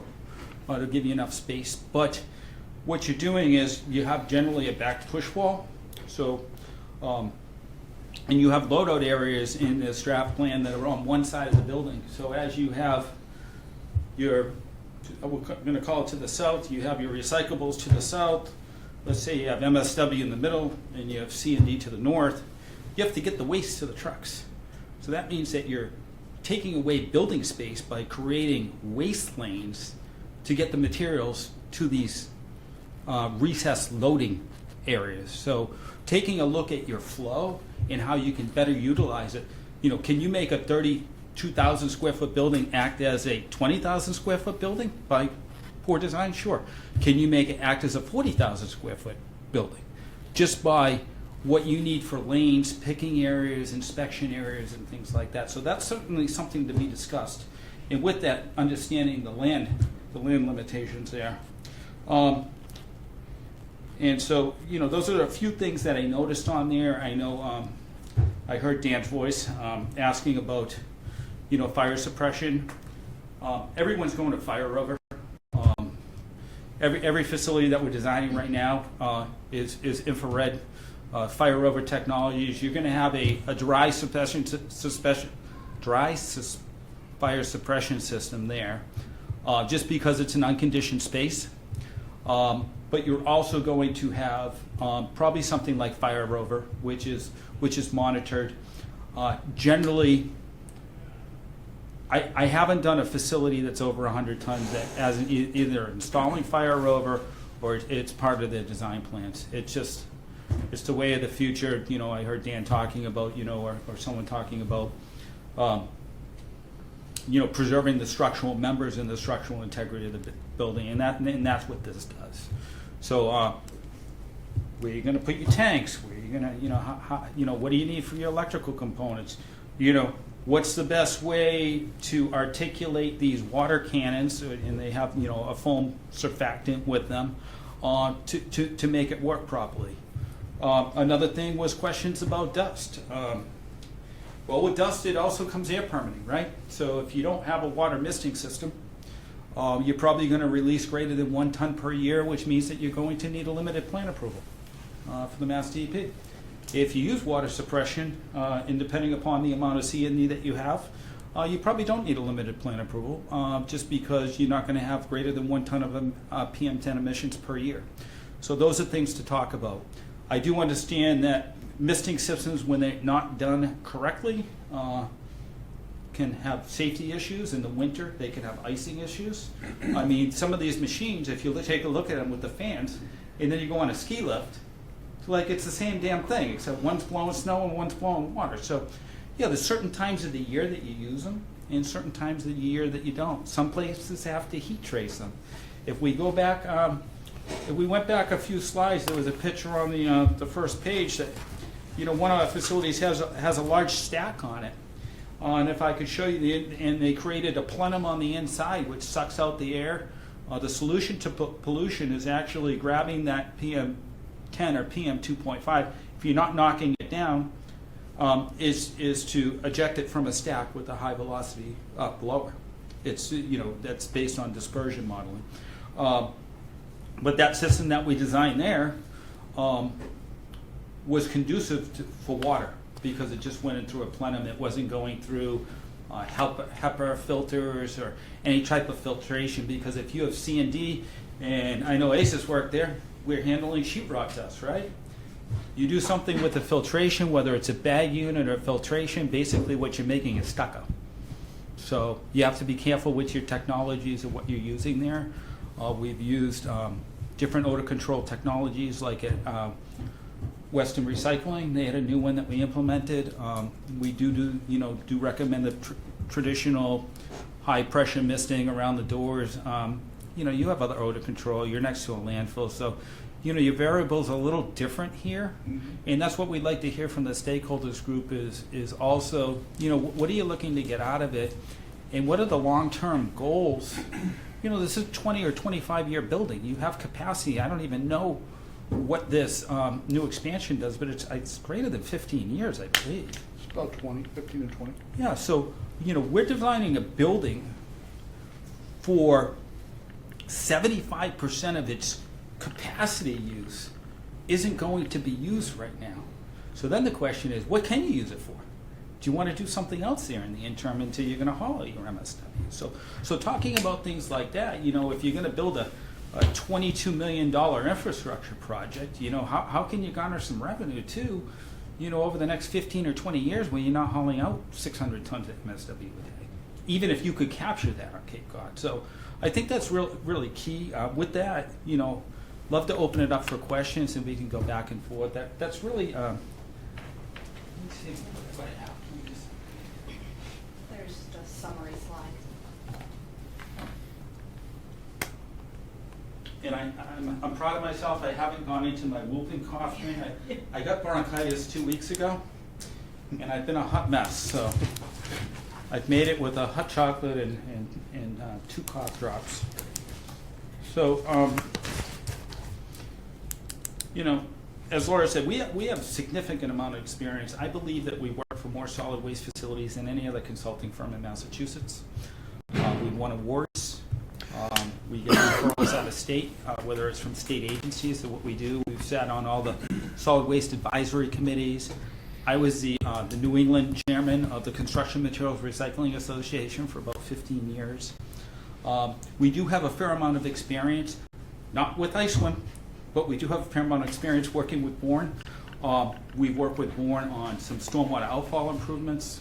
We're working presently right now with the town planner, town engineer Tim, on redoing the Eel Pond Road, including development of our bid specs for some drainage improvements to Eel Pond. We've worked on the Buttermilk Way construction phase 1 and phase 2 of stormwater improvements. We also worked for Mass Maritime Academy. We worked on not the ones that they did under the cover of darkness, but we did work on the one. We worked on the dorm, so we did all the designs associated with the dorm and everything like that. And we are also presently working for North Sagamore Water District. I personally own the solar array that provides 60% of the power to the North Sagamore Water District. So I'm meeting with them tomorrow to talk about me giving a charitable donation to them to give them the array. But we're also working on the lagoons. I believe I met ASA down there to take a look at these lagoons, so we can actually do a service for North Sagamore Water District coupled with ISWM. So, we don't traditionally do a lot of residential or traditional traditional engineering developments. We do large scale. We're predominantly industrial and heavy commercial. We do a little bit of filler work with small commercial type projects and small residential, but we like complex projects that you feel fulfilled when it's done. And this is a carbon footprint exercise. Everyone generates waste. It's 1 ton per person per capita from MSW. I think it's about 0.6 of a ton of C&D per person, depending upon the age of the town. It's always going to happen. So how do we better handle it? How do we plan on the future? This is the stuff that keeps me going, and that's why I still work at Greensteel. I sold the company in 2021. Now I just get to focus on solid waste projects. It's great. I don't focus on payroll or insurance and audits. I actually get to do my craft, which I've been doing since 1994. And so it's been a pleasure talking to you. I'll leave it up to Laura to take the mic, and then if I can answer any other questions, I'll hop in. Thank you. That's what we have to blast at you. So I would love to talk to everybody and see what your thoughts are and see if you have any questions for us and start to open dialogue. Thank you for the presentation. Good presentation. Okay. Thanks. We'll go around the room like we did last time. Tom, Is it my turn again? it's your turn. You talked about months of different parts of the project in terms of time, but I didn't see anything was an overall summary or whatever. So about how long do you think it'll be for design and also construction? Design, permitting, and construction. I mean, it's probably a year and a half to two and a half. Yeah. Yep. What? Do I have to go to this mic to ask the question? I can hear you. Okay. What do you need for permits? Do you need site suitability? Do you need MEPA? I mean, these are big drivers that will predicate in it wasn't provided within the RFQ. So do you need a site suitability report? Do you need to go back to MEPA and at least do a notice of project change? Yeah, was this included with the And is permitting this area with the site cell? assigned? Site assignment's in process. We're done with MEPA. Site assignment's in process, so you're going through, so we would pick it up at ATC phase? Yeah. Okay. Yeah. Then yes. The ATC, just so you know, the statutory requirements, if you take a look at it, and Southeastern Mass has gone to the extent, if not over, the statutory timeframes on a number of projects, is somewhere in the neighborhood of 165 days for their review and public comment on an ATC. Just so you're aware of that, it's a long process. You need your ministerial permits, which go with your ATC, but you can get your ministerial. You could submit your ATC and follow up with some ministerial permits if we talk to Mark Dakers and the new section chief.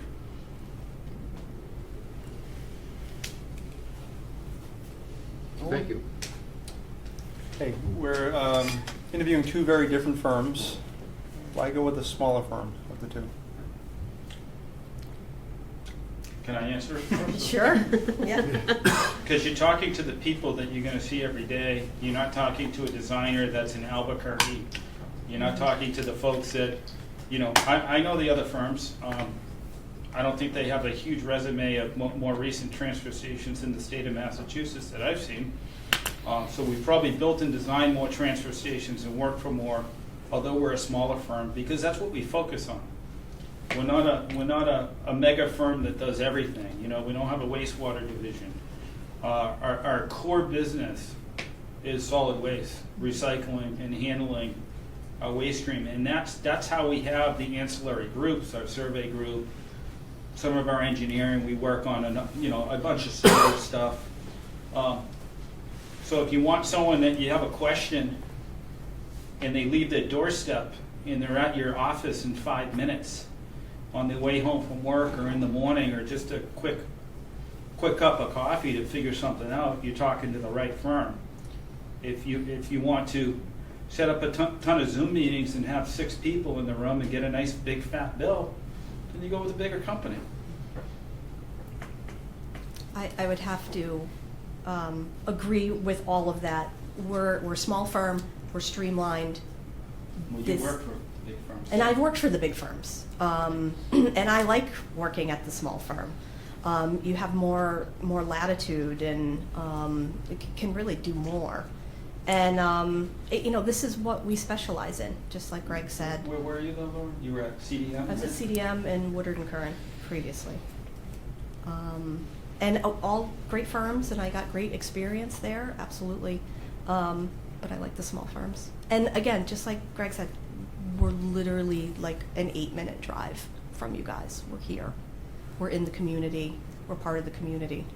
And I would have to go so far to say that our rates are probably a lot less than a larger firm. Without knowing theirs, I can make that assumption. Thank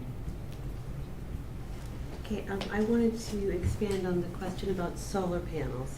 And I know you had just mentioned your experience with solar panels.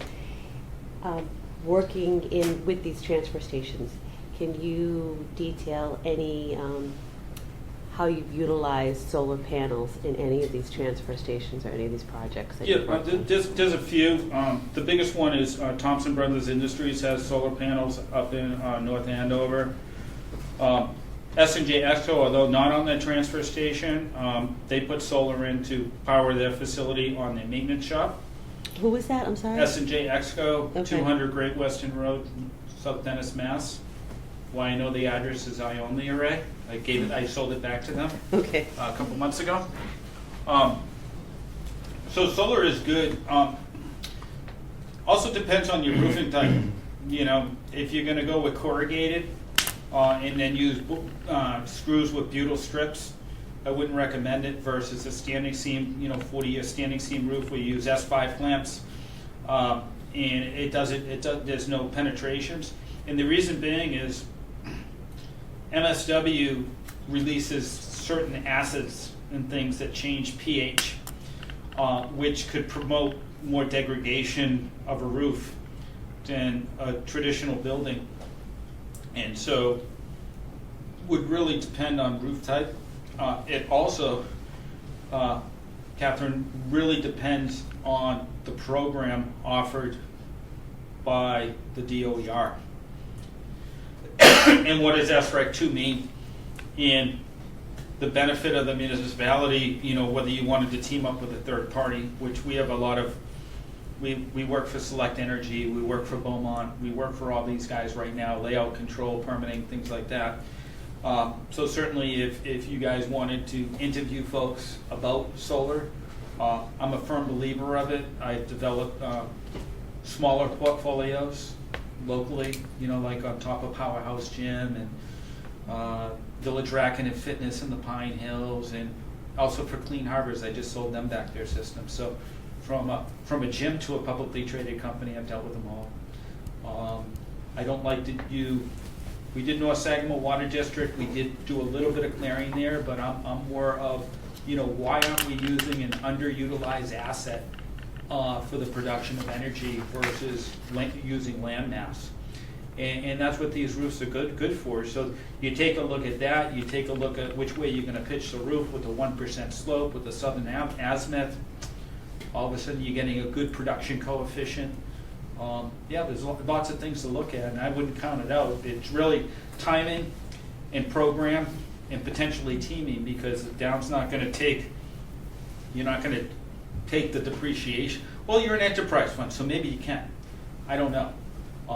I don't know about, and then also you have it used to be the ITC, which is the tax credit, which is going away unless you safe harbored it. So there's things to look at.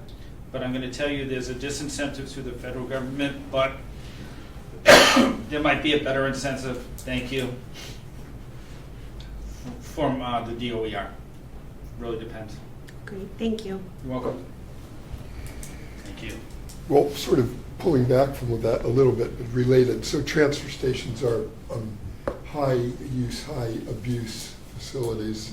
And I'm curious what sorts of special designs, features you guys have incorporated in your last few projects to account for the fact that we'd like this building to last for more than 5 years. Yeah, I mean, it kind of comes down to the concrete mix that you use for the floor, the thickness, the additives, in order to make it resistant to the corrosiveness of MSW.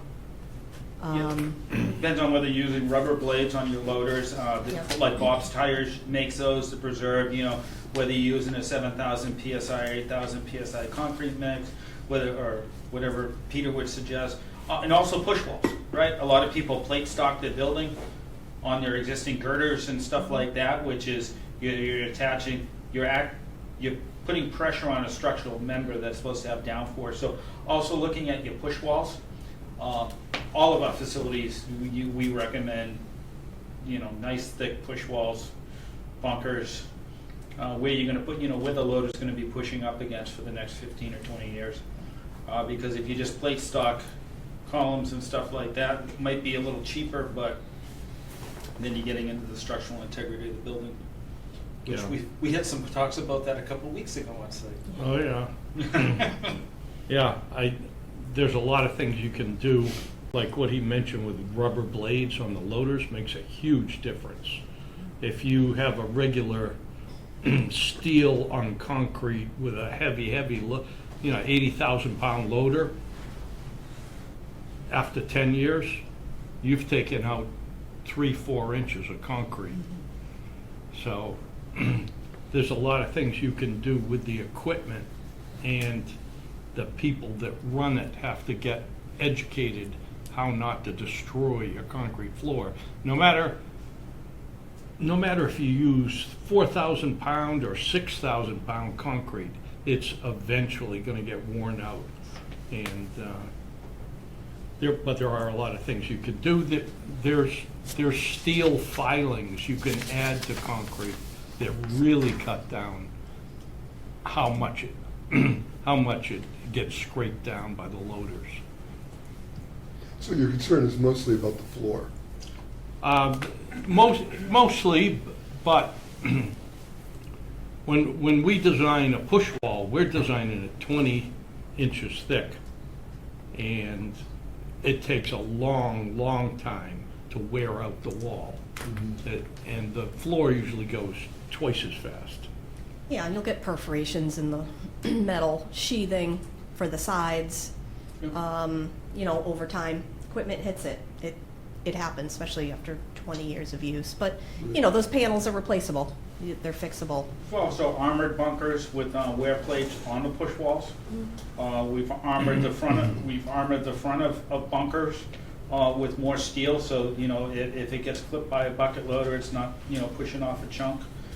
Sometimes they armored them with ballers. Sometimes they actually wrap them with steel. It depends on what client it is and what budget sensitivity there is. Right. Okay. On the other question I was wondering about is you've obviously looked at the sort of potential siting of this building. How difficult do you think it is to reserve an option for rail access in this site? We were talking about this today. Since I was born and raised in Bourne, 1969, I do hear some of the scuttlebutt about moving the rail potentially so that we can have a bike path that goes exactly right by my house, which would be great. We do understand that rail is used for national security now. Rail is key. That's not quite true. Well, they said... Hasn't been used since World War II. Correct. But the potential is there, yes. What they said was that they wouldn't get rid of it because of national security. They have said that. Looking at the building, because you can only do a certain amount of curvature with rail to meet CSX standards, whether it's on or off your site. Obviously here it would be with, who do we work for? What's the rail line? Mass Coastal. Oh, Mass Coastal? Yeah. We do work for Mass Coastal right now, on some of their improvements. Making sure if you think you know where it's coming from, so you have the right curvature is key. It's a big radius. that you need to make a 90-degree turn. You also have to look at slopes. You know, they say up to a 2% slope, but usually we don't go greater than a 1% slope. You know, the whole runaway rail car thing. But yeah, I mean, and that was, you know, and I actually asked this question sitting with these two: why so much MSW if you can't capture it necessarily just from Cape Cod unless you have rail? So I get it. And we've built, I don't even know, seven rail service facilities, something like that. Good question. But definitely, we know the curvatures, the layouts. Casella Holyoke, Trojan Recycling, Western Recycling, Leominster, NEWD, yeah, New England Waste Disposal, Brockton, although I designed that. Brockton. We did one in Rhode Island out at the Quonset. Yep. And then we worked at one in what we resigned from up in the Woburn area. Holbrook too, not Holbrook. built. So about 10 of them. Yeah. Designed. Yeah. Yeah, I mean, it's something we can Well, look at and lay out and, you know, as part of that assessment of what you need and how the building's gonna be situated. We look at the curvature and where it would come in, you know, we could plan for that in case that becomes a reality. Yeah. We do totally understand, you know, you're reading the solid waste master plan. We're becoming an exportation state. Massachusetts doesn't want it. They said, no, we're not Connecticut. Well, we are. They're not going to be opening up more incinerators. Landfills are closing. Pittsburgh probably has 3 more years left. So, waste reduction, firm believer of that, reducing our carbon footprint through extraction and reuse and recycling. But we still need outlets, and the outlets are becoming megafills. And these megafills are in West Virginia, they're in Ohio. You know. You guys are a minority actually having an active landfill in the state. And I don't want to go so far as in New England, but definitely in Massachusetts.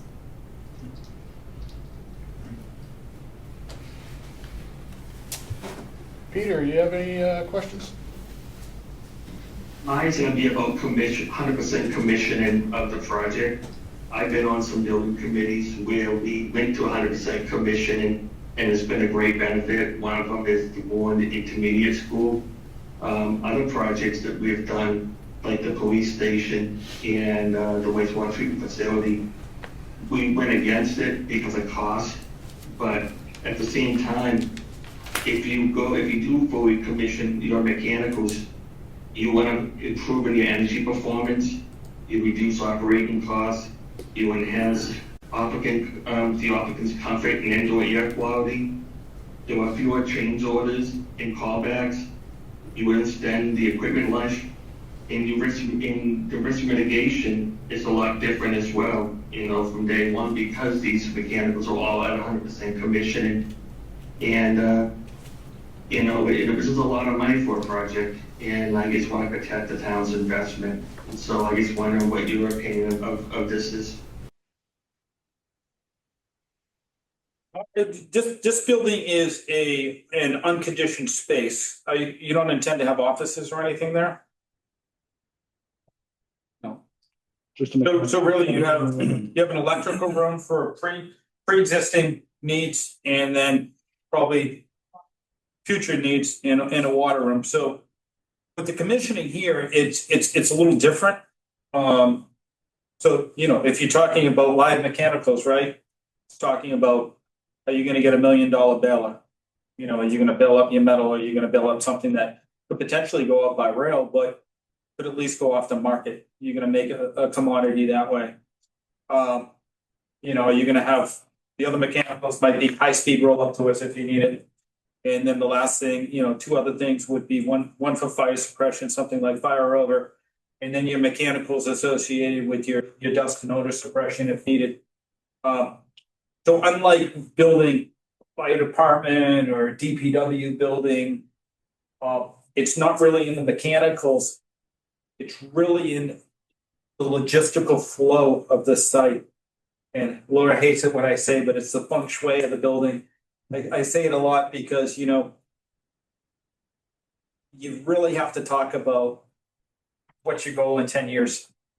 But we can just throw you out a square building and do it like, things that you have presented, but from our experience, and as Laura said, we worked on 2 projects with expansions. We permit a site, and 2 years later we have an expansion. It's because the client insisted on doing it a particular way. Just real quick, Bourne TV has to be over at the Maritime, but we're still on Zoom. We're recording on Zoom together. So that's why all of our microphones. I hope that helps with. Oh, we're still on mic, but it's. With respect to this, that unlike traditional heat pumps and HVAC units and all these things, not as much associated with this large flare span building as you would think. We will need a mechanical room. That would probably have to be some conditioned space. But Need sprinkler, electrical. Yep. In the sprinkler room, we could probably have the misting system. Right. Yeah. And then, traditional lighting, high bay LED lighting. That's about it. Fans. Yeah, you're gonna have your fans, you're gonna have your traditional fans just for CO. And then, if you wanted to look at other ways to maybe evacuate dust out of the building, then you would look at, more stack type high CFM roof mounted ventilation. So I've got a couple questions for Greg Sarunian, wasn't able to make the meeting. So you have a very long list of transfer stations that you worked on and companies that you worked for. Could you just go into a little bit of sort of the breakdown, maybe just rough percentage wise, of what was more permitting and what was design and? Yeah, so actually, The 13 that we list is construction. yeah, I that's believe that soup to was nuts. everything. Yep. Yeah. So this list right here, all these ones, 100% permitting, all the way to the ribbon cutting. Okay, so that, if you look in the RFP, we listed all the other clients that we work for. So those could be permits, building additions, things like that. Gotcha. Yeah. So every one of these here, they came to us. They gave us their vision, and we just took it right from preliminary planning to ENF phase all the way to the ATO. And some of these companies we've been working with forever. I mean, seems like when we get a client, they don't leave. Like Daniels, 1997, S&J Exco, 1999. They don't even look. We try to be fair. We understand that, a one contract relationship with anybody, there's a lot of effort on your end, there's a lot of effort on our end. We'd rather be fair and have continued work for a long period of time. That's the goal. Right. Do you recommend any design features that are non-standard? And that's kind of a loaded question, but in transfer station designs. What's standard? We You tell me talked what's standard and I can give you a list of what's not When we standard. talked about the Fire Rover, Yeah. which is very popular these days and becoming more popular. We've had one design where Peter designed a custom, they called it like a shroud that attached to the building side. That was set at a height so that when you're loading the trucks in the loadout bay, it keeps it from the waste going behind the truck. So it comes right to the top of the vehicle. And that was a metal special fabrication that is something that I don't see a lot in other facilities. Reduces cleanup and maintenance. You don't have to get skid steer down there as much. But we've probably seen it all. You know, we're working with other clients that have new technologies that are using optics and AI right now, having a new system put in. So, you know, where do you want to go? But I think the biggest thing is looking at this project of not what you need 3 years from now to handle 100 tons of C&D a day.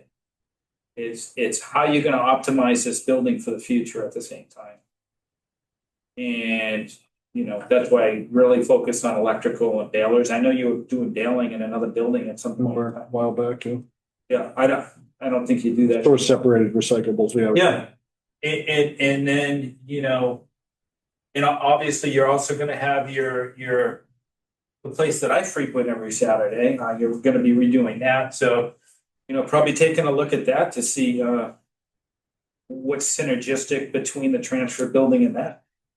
You know, I saw a little cartoon down bottom.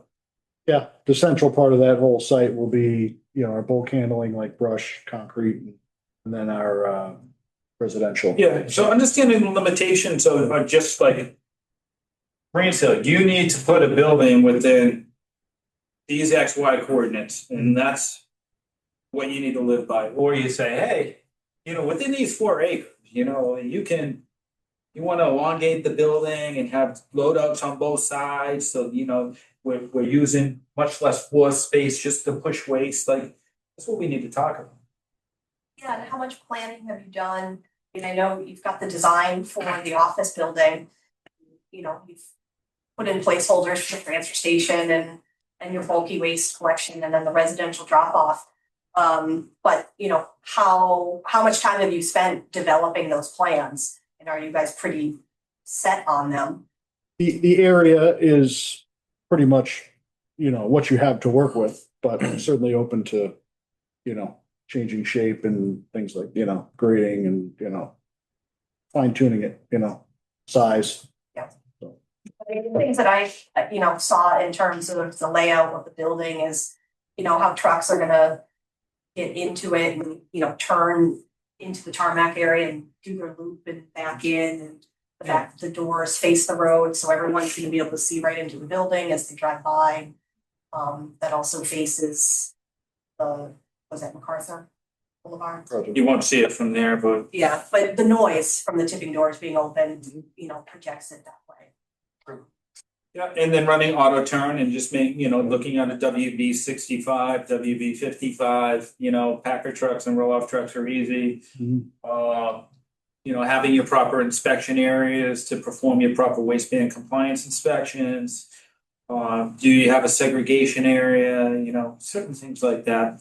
Suspect asbestos, you know. So, Yeah, we get it. the different waste streams, you know, we typically like to separate out the loadout bays. So you handle MSW on one side and C&D on the other, so there's clear separation. Just like Greg was saying, instead of having these alleyways to get the material across to the loadout bays. Yeah, you gain a lot of space. Who does your cost estimating? Is it in-house or is it outsourced, third party? A lot of it's in-house. Peter does it. I mean, for the building and infrastructure, I mean, we can definitely cost estimate the site civil, and we can cost estimate the MEP. We can do the building. We also, with the recent projects that we've done, we have recent numbers on what everything is. What's your ongoing workload looking like right now?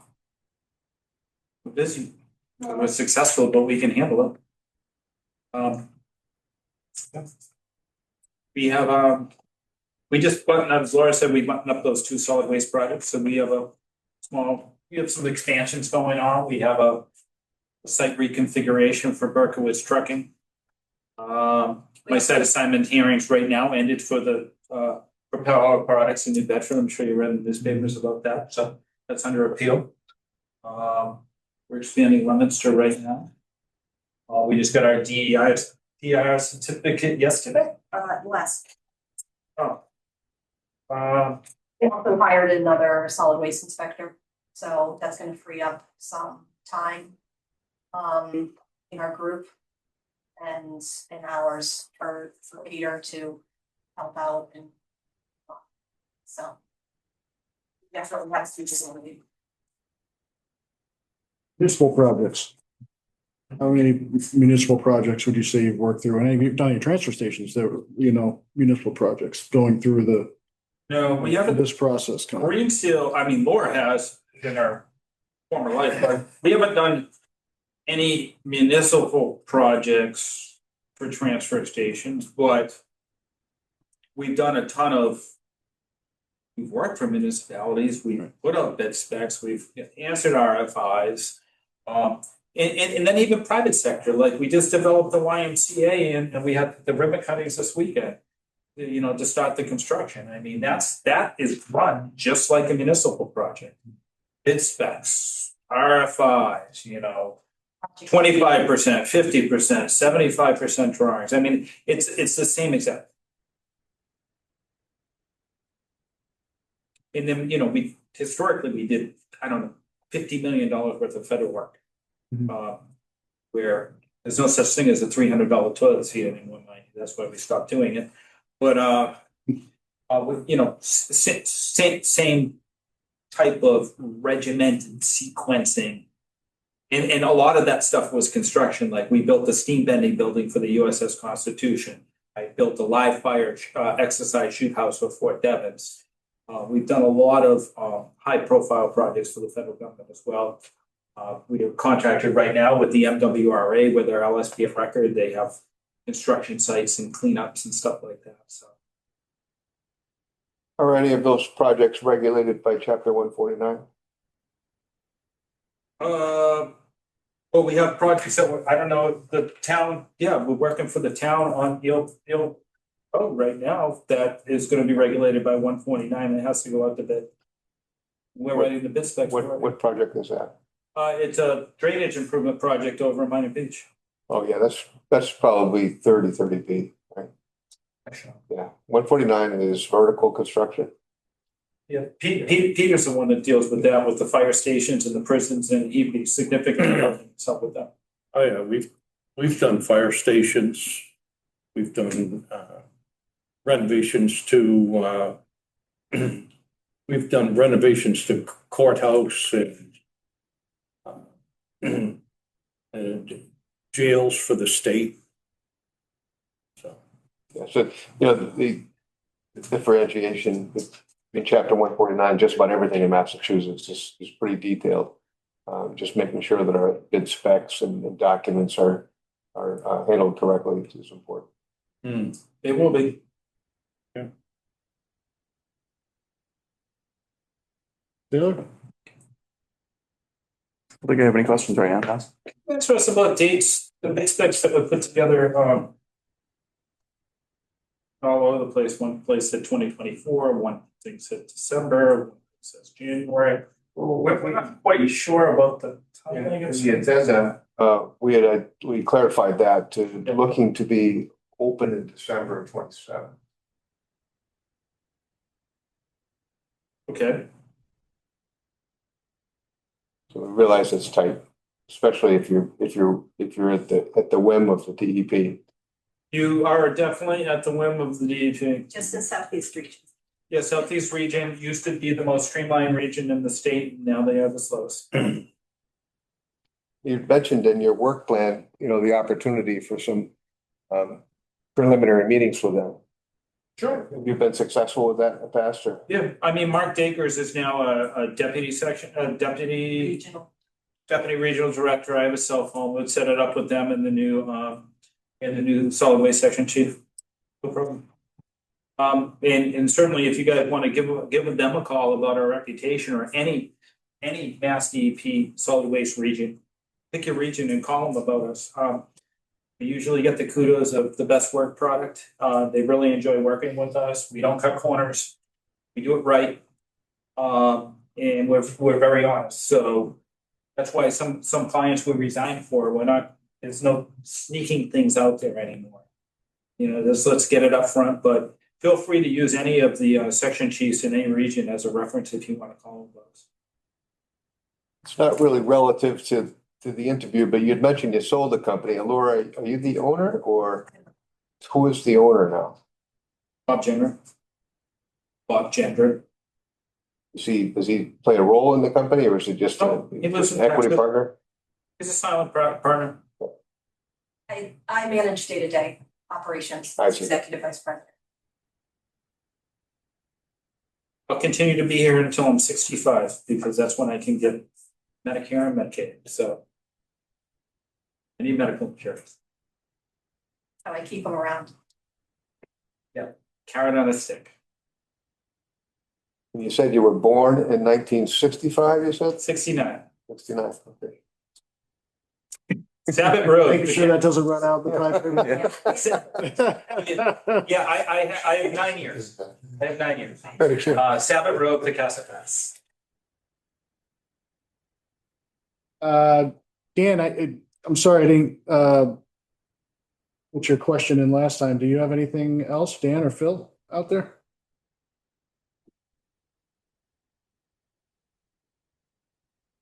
They're having dinner. Yeah.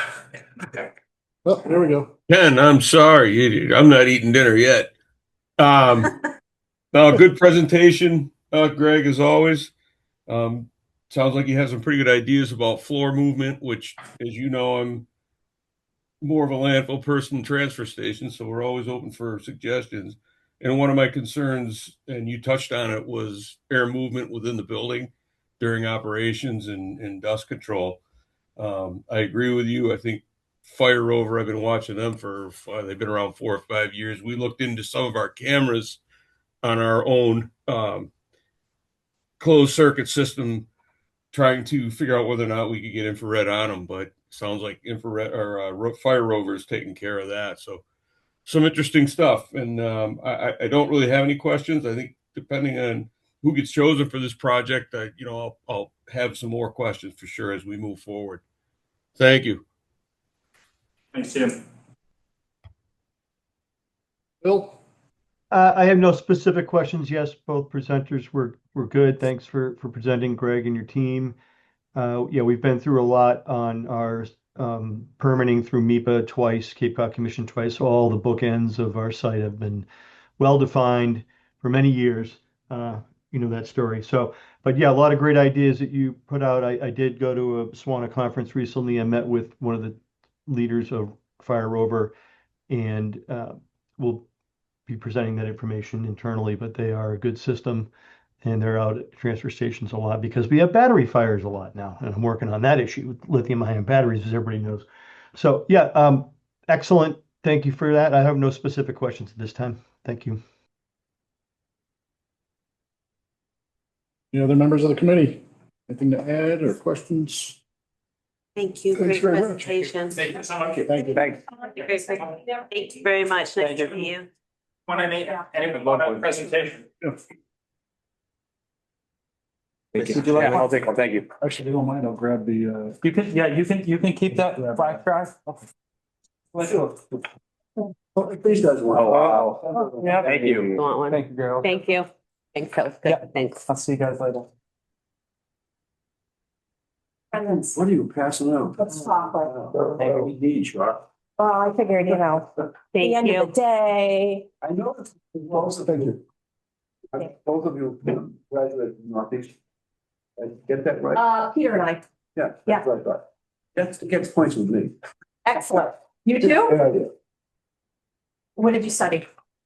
Civil engineering. Civil engineering. Oh, all right. Yeah, Excellent. It's a good program. I know. Yeah. Yeah. You went to Northeastern? I did. Oh, what year did you graduate? What happened to Yeah, see, I didn't ask that. 19 stuff. What was the year? 78. What tall building? Remember? Oh, yeah. Have you been over there recently? I went 5 years ago to get my granddaughter to want to go, but it was just too busy for her, so. Oh, yes, I have been, but Yeah. it didn't work. Oh, yeah. It's a lot of changes. Yeah. Okay, all right. Yes, bye. A lot of changes. Yeah, I made it without my moving off. That was good. All right, well, thank you all again for your. Thank you. Yeah, thank you. The opportunity working with you guys. Milk chocolate's fabulous. Thanks. Excellent. It's from Hilliard's in Norwell. Oh, yeah. I've never been, and I went there today, and so Do you want to? No, I'm good, thank you though. Thank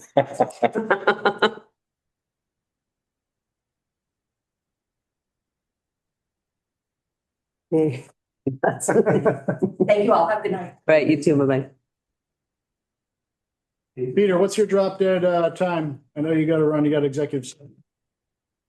Executive session, but I'm going over to the Mass Dot public hearing at 6, and I'm already down here at Mass Maritime, so I got about 15 minutes, Okay. and then I got to excuse myself. All right, sounds good. So. Go around the room. Tom, well, actually, let's wait till Ken gets back.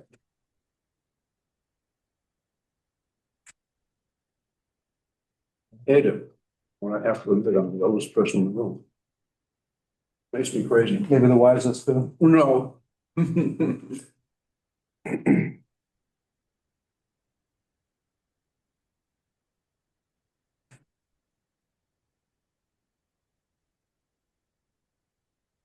Very different.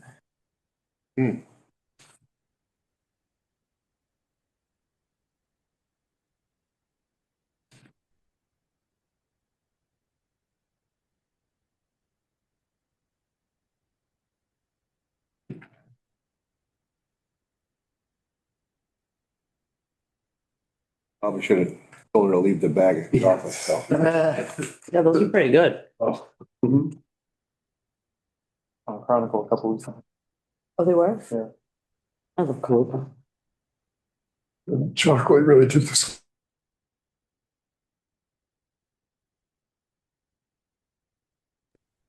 Just get it. I'm not assuming anymore.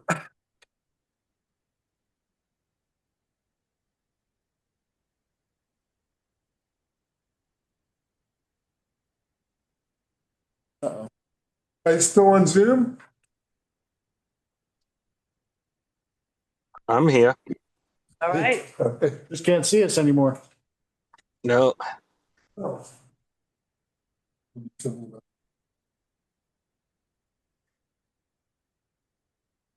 just wanted to adjourn the meeting, you could have just said that. What's the intention tonight? Are you going to deliberate and vote in a recommendation to bring to the select board at 7 o'clock, or are you going to take no action tonight? I would say if we could, that would be good. I mean, I can start the discussion if you like. And there we go, we're coming back, hold on. Definitely a little bit of a wild card. Yeah. But Sorry about super. It's the board is kind of. Yeah, it absolutely is. Go ahead. Since you offered and since you're on a time frame, let's, yeah, absolutely, start the, I know. let us know your thoughts. Both companies are great in their own way. I mean, we've had Wilson and Sampson on various projects over the years of me being in town. We've had some pluses, we've had some minuses, and we're great CO Environmental.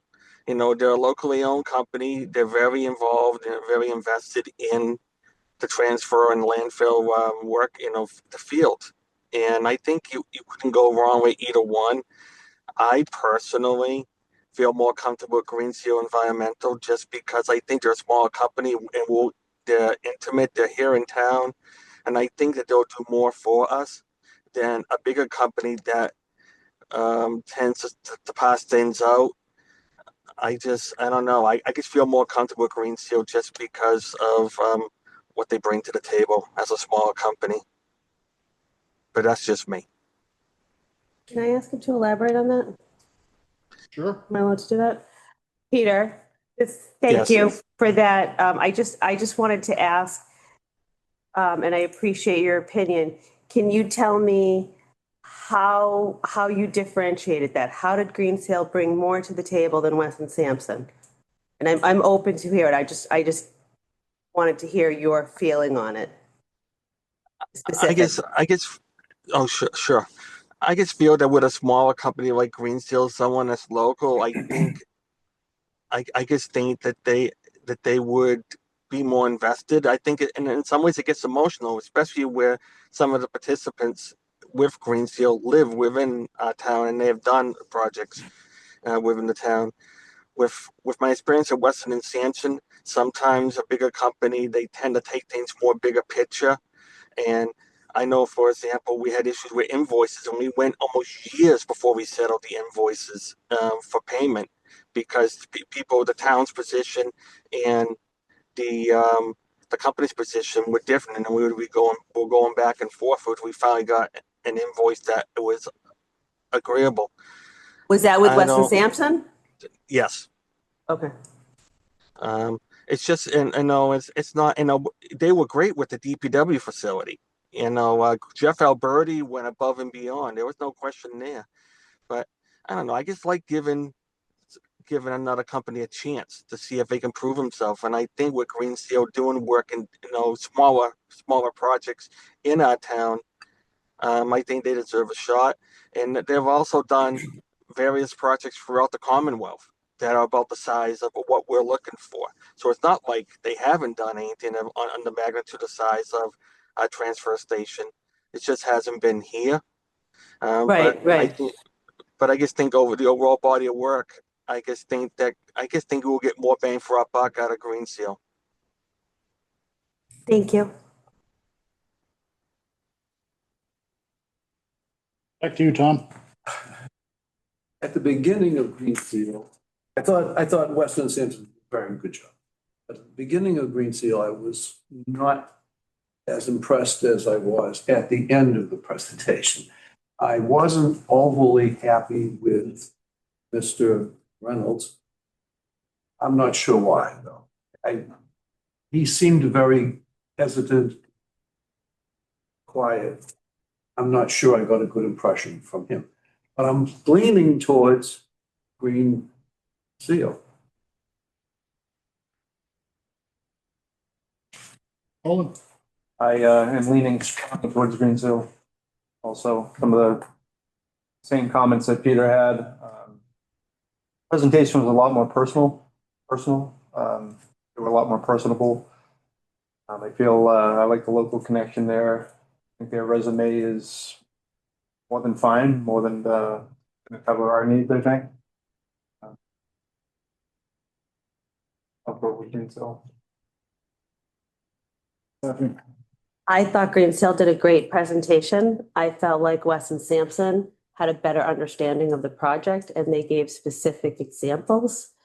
I was concerned with, hold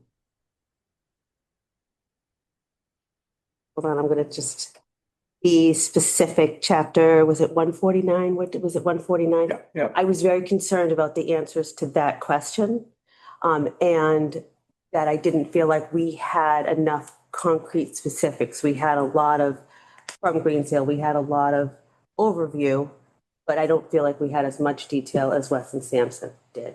I also really liked the fact that you had brought up about the inspectors and what they had seen in the past, and that does impact future projects from past experience. When you observe things, you know how to make things more efficient with other projects. I'm sure Green Seal has done that as well. I didn't see any specific examples of that. So that's why and I also think that, yes, so I would vote for Wesley and Sampson actually first. And to be a contrarian, guys, and I'm not particularly a contrarian to that. When we looked at the proposals, I had a preference for Green Seal because they were smaller and more local. And I believe her, I know we're not supposed to talk about money, but I believe her that they're likely to be cheaper. But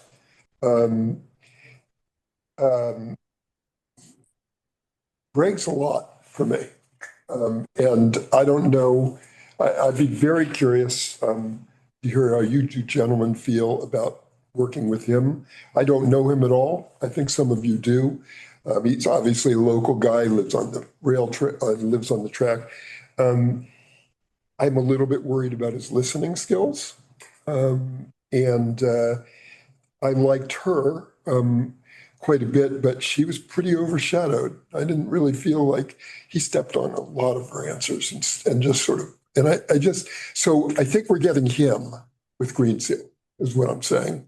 And to me, a lot of that decision rests in how our OPM is going to feel about working with them.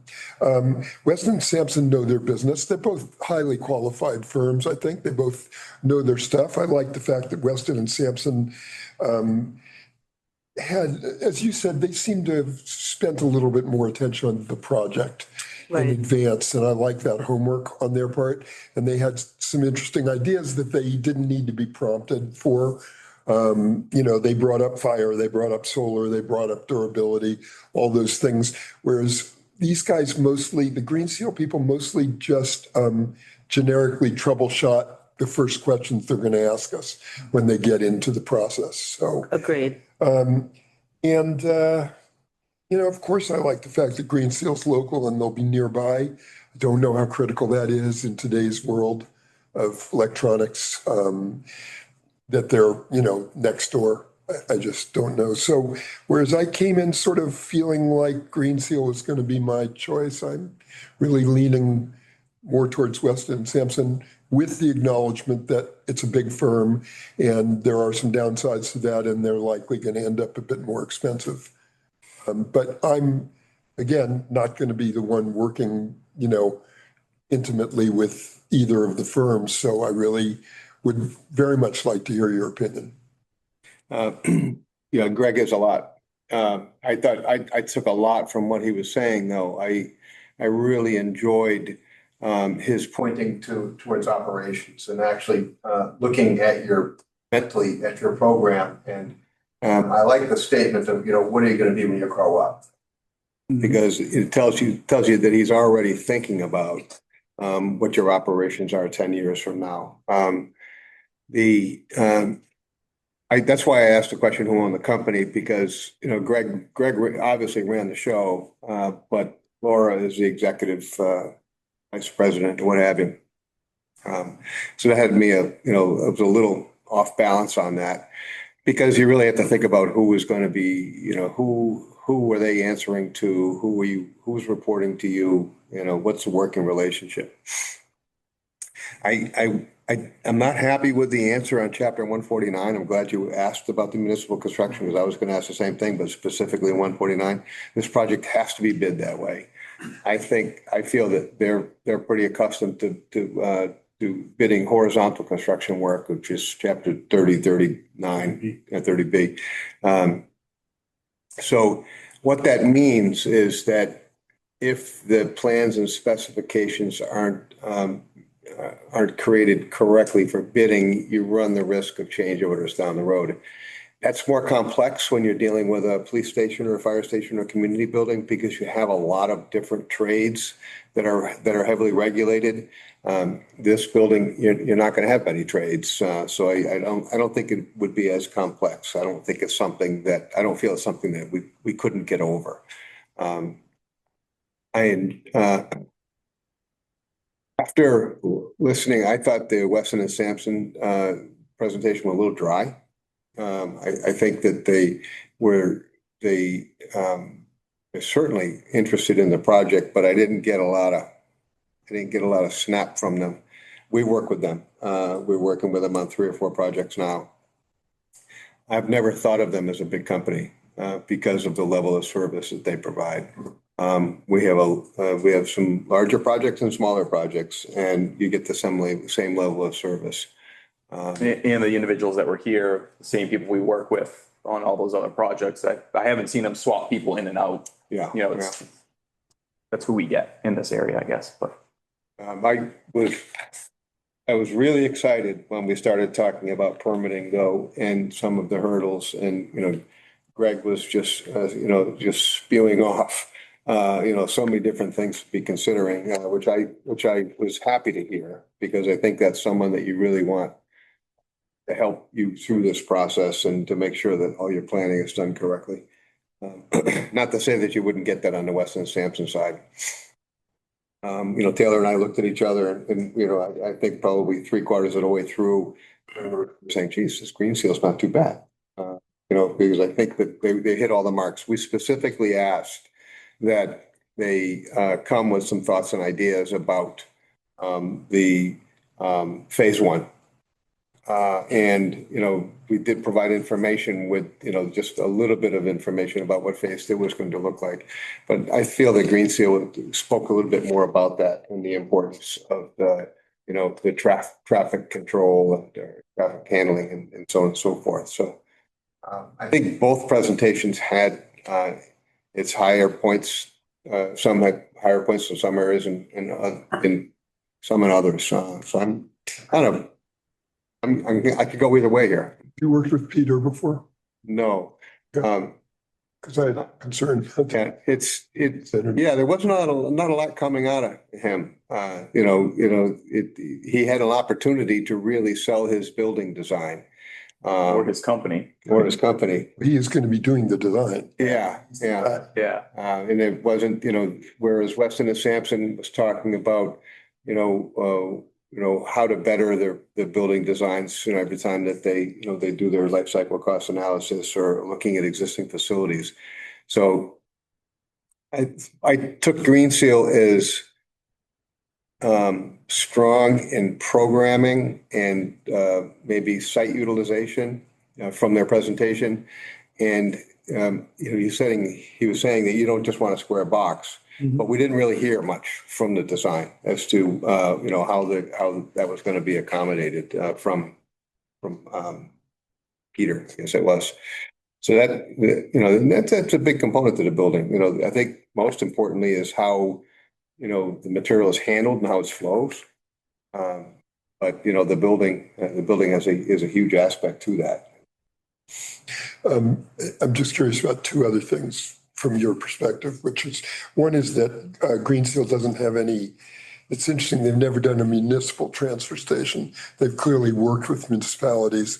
Do you think that matters, that they've never done a municipal transfer station? Well, from a bidding perspective, it does. How much, there was a great opportunity for Peter to sell his ability to write a specification that you can publicly bid, because that's very important.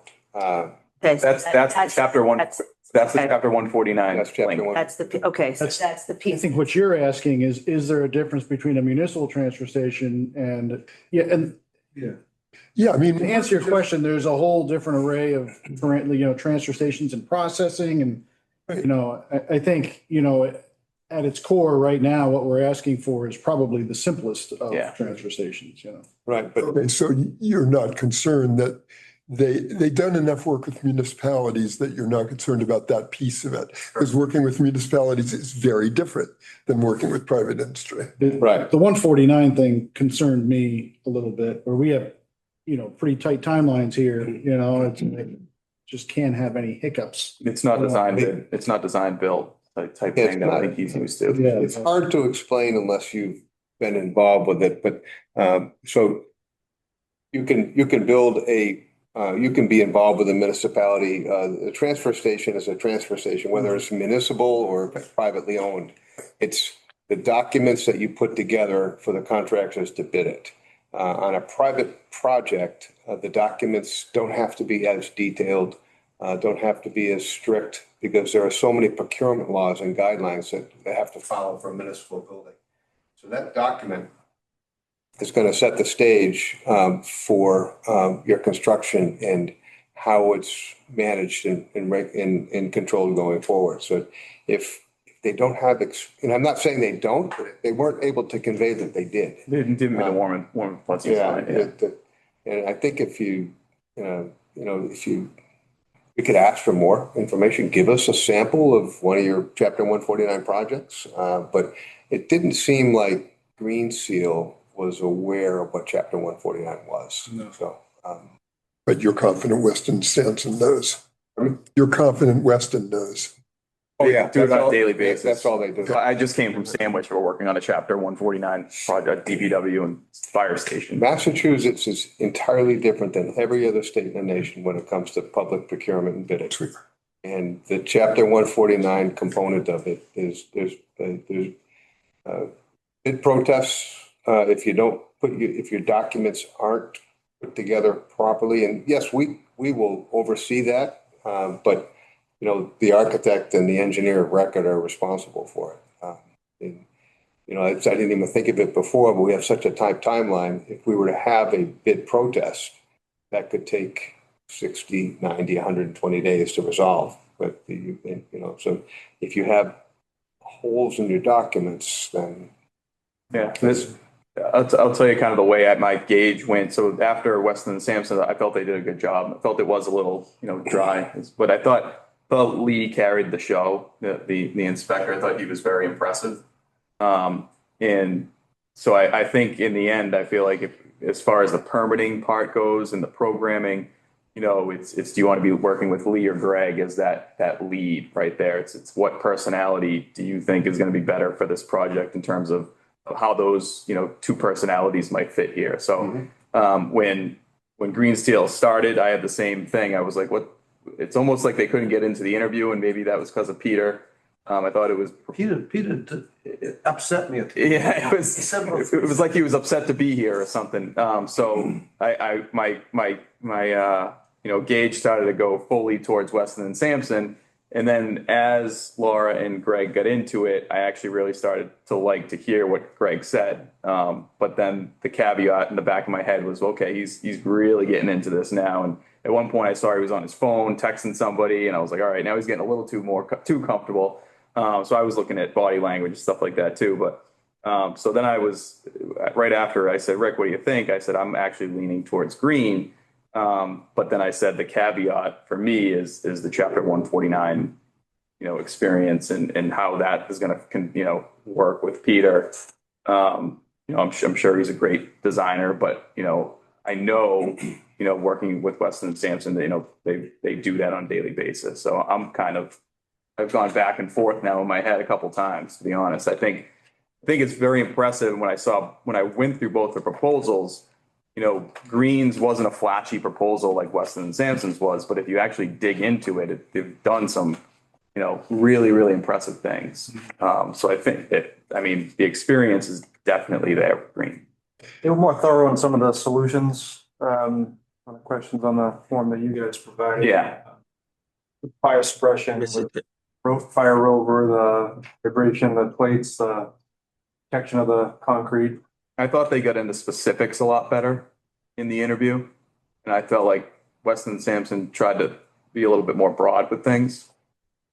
Which I was okay with, actually. Yeah, and I'm not saying it's a bad thing, but that's kind of how I saw it. I think Greg really drilled down trying to get his point across that he's an expert.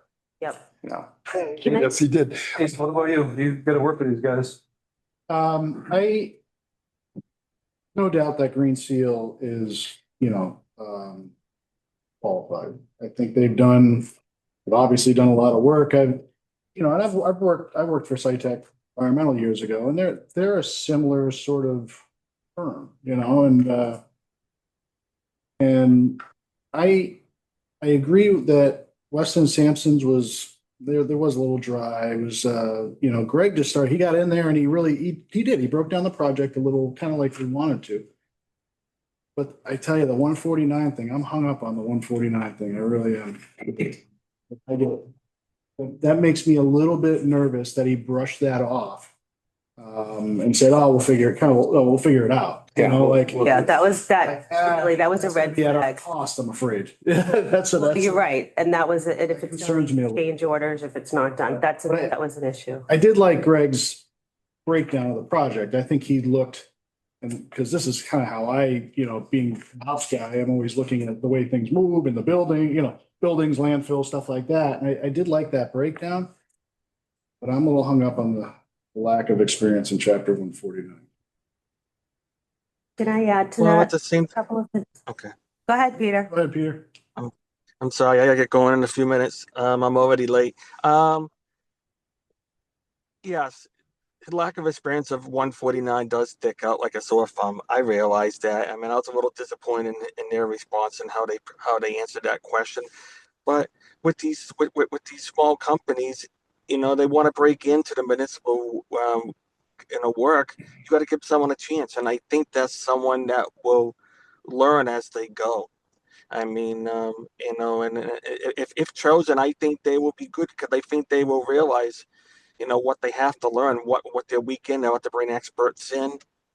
And I just think overall, I don't know. I mean, you're not going to go wrong either way. But I guess I'm just the person that likes to give the local person, a chance. And I think with this particular company, we didn't have all the answers we wanted, and there were some red flags. But sometimes you got to take a chance on someone, and I'm willing to do that. Peter, can I ask you a question? Because you grew up here, right? So do you know Bob Gendron? Knew of him. I mean, he's You know his like 10 history? years older than me, so I never got to interact with him. I know his family though. Do you know what's happened with Stewart Healthcare? Oh in yeah, the I know town? all that. Okay. So that's the other piece of this. I really liked Greg's experience. He definitely has a lot of experience, and I liked Laura as well. I'm concerned about the owner of the company that is specifically tied up and being investigated in the Stewart Healthcare situation. So, I mean, Bob Gendron? yeah. So I'd really like for us to actually look at that piece of it because that really concerns me. And I think as a responsibility of this committee to, You need to know who's gonna be there halfway through the project. Well, we can. I think it's worth it to if we have follow-up questions, we should hold off and bring them back. Because we got one shot to get this right, and I would hate. I don't think And I. all right, I'll I'm jump sorry. in. I don't think it's a follow-up question. I think it's somebody, the owner of the company is being investigated with Stewart Healthcare, who was involved with all the building, as well as the project in Sagamore where he, changed the design of the project after he asked for a town vote, and that enraged a lot of people within the town. So I feel like there's several different things in the owner of the company, not Greg, but in the owner of the company, that as a representative, a building representative for this town, I feel very uncomfortable recommending Bob Gendron. So between that and chapter 149, those are red flags, essentially. Weston Sampson. Greg didn't want to talk about this ownership. No, He did not. he wasn't excited. There's no red flags that we saw with Weston and Sampson. You go with what you know. Time's ticking. I mean, And we don't know that they're going to be cheaper. I mean, they say they're going to be cheaper, but we don't know that. We haven't seen any numbers from either company, so. And we'll never know. Because we're gonna go with somebody and then the negotiations are gonna start and it's, Funny. Ed's been struggling with that since, a year and a half ago when we formed this committee. you can't kick them down the road you want to do it. I mean, We need to move. I mean, I don't say that lightly. I kind of. You're changing my methodology. I just have, Collectively. I'm sorry, I just have one more quick question, which is the one difference between the two firms was one of them does their cost estimating in-house and the other sends it out. Does that matter? I would, go ahead. I would recommend the way that Weston Sampson does it, that having somebody out of the house do it. I don't think they gave a very good answer on that. They were like, we can do it. Yeah, we can. That doesn't mean they have an estimator on board. That just means they can put square footages to things, right? Yeah, they said So, I mean, we use an out-of-house estimator for that reason, because the estimators that we use only do estimating every single day. Right. That's what they do. And it is the one thing they don't talk a lot about doing in-house. Yeah. They do everything else, right? They have every other capacity. So I wondered if that was important. The other thing I noticed is, we could talk to Tim. He's working with these guys, the Green Seal people, right now on the Eel Pond Road. And I trust Tim's judgment. But the owner of the company is being invested by Stewart Healthcare, who was responsible for building and that whole Ponzi scheme. So for me, I feel like that, that itself, I really respect him, but seriously, as OPM. Fair point. Protests aside, 60, 90, 120 days. With the chapter 149 possibility being a mess, how much more work would that create for all of you? It's a lot. And I honestly think it's a risk unless, if you were to hire them with the understanding that they were to bring in a consultant to write their specifications, make sure that it's in conformance with chapter 149. There's a lot there, and granted, it's not a complex building, so to give you an example, all of the major trades are called filed subbids. And there's not a lot of major trades for this building, but in a traditional building, all of the filed subbids, that's a separate bidding period. Those bids are received and orchestrated by the general contractor, but they're still submitting the bids to the owner. Separating the documents to properly identify what bidder, what trade handles what component of the bid is very detailed.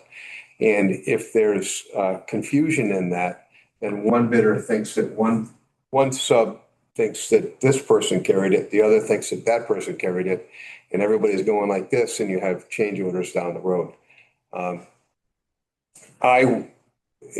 For us, the path of least resistance, going with someone that has experience in that sector.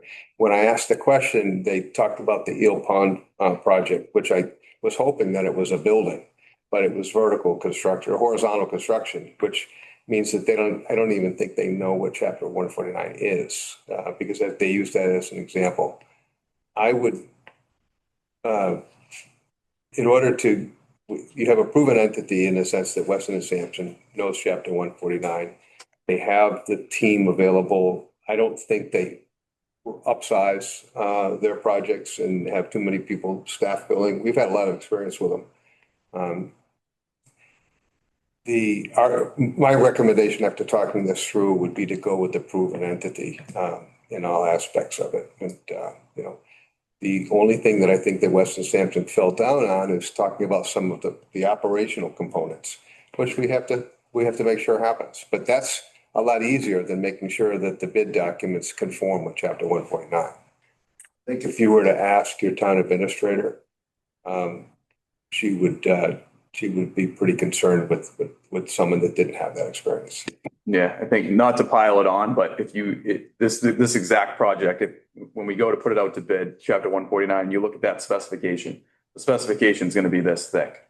If you took that same project and you put it out to bid, design build, or, through a private entity, that specification is going to be half the size because it's going to be more performance spec. It's going to be more working with that, private entity as the design moves along. Whereas when you put it out chapter 149, everything has to be in that spec from day one.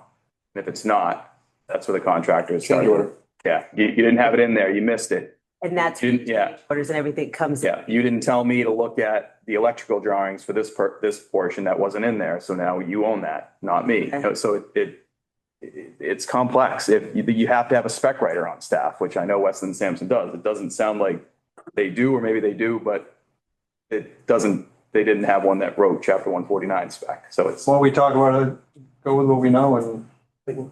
Asa? I think we need to make our OPM and our project manager, if that's what you call, happy with this process. To make them feel comfortable with what they have. Peter, I agree, but I'm just interested in Asa and Dan and Phil's perspective because they're going to be the ones on the ground. Yeah, so what do you guys think? I think when you said path of least resistance, that's what I hear, right? Like that to me is like, you're right. We may pay a little more for Weston and Sampson. We don't know that yet. We don't know that, but Right. it's likely, right? But what are you going to pay in the end when we start missing stuff in 149? His response was, the more I think about it, like he didn't even know what 149 was. 149 should jump right out at him, So it's like, I don't think we want to be on that learning curve with this project. Maybe there's another project down the road that, would fit all right, but I'm not looking to roll the dice on this project. That's my feeling. And You need a motion? I make a motion that we appoint Weston and Sampson as the architect, as the firm. Second. All right. so it's right You're there. comfortable, Peter? You made the motion. I see you're comfortable. Yeah. Tom, you second? Yeah. All right, roll call vote. Tom? Yes. Catherine? Yes. Ken? Yes. Nolan? Yes. Peter? Yes. And I vote yes. So the motion, I guess we need to define. What was the motion? How did you, He recommends Weston and Sampson. okay. Recommend Weston and Sampson to the select board. Would you accept an amendment to that? As the highest, the highest ranked applicant? Because you still have to negotiate a contract. Yes, right. Oh, Yeah, that's good fine. point. Yeah. The regulations are, if you can't negotiate a contract, then you have to go to the second rank. So. Yeah. We don't want to disqualify the other firm, right? That was good discussion, post It was good. It was, Yeah, I appreciate you that. know, I. Very tight. I don't need a motion to adjourn, I believe. Is there anything to deliberate, the administration? to adjourn. Second. We'll call vote. Tom? Yes. Catherine? Yes. Ken? Yes. Nolan? Yes. Peter? Don't really do it. John? And I vote yes.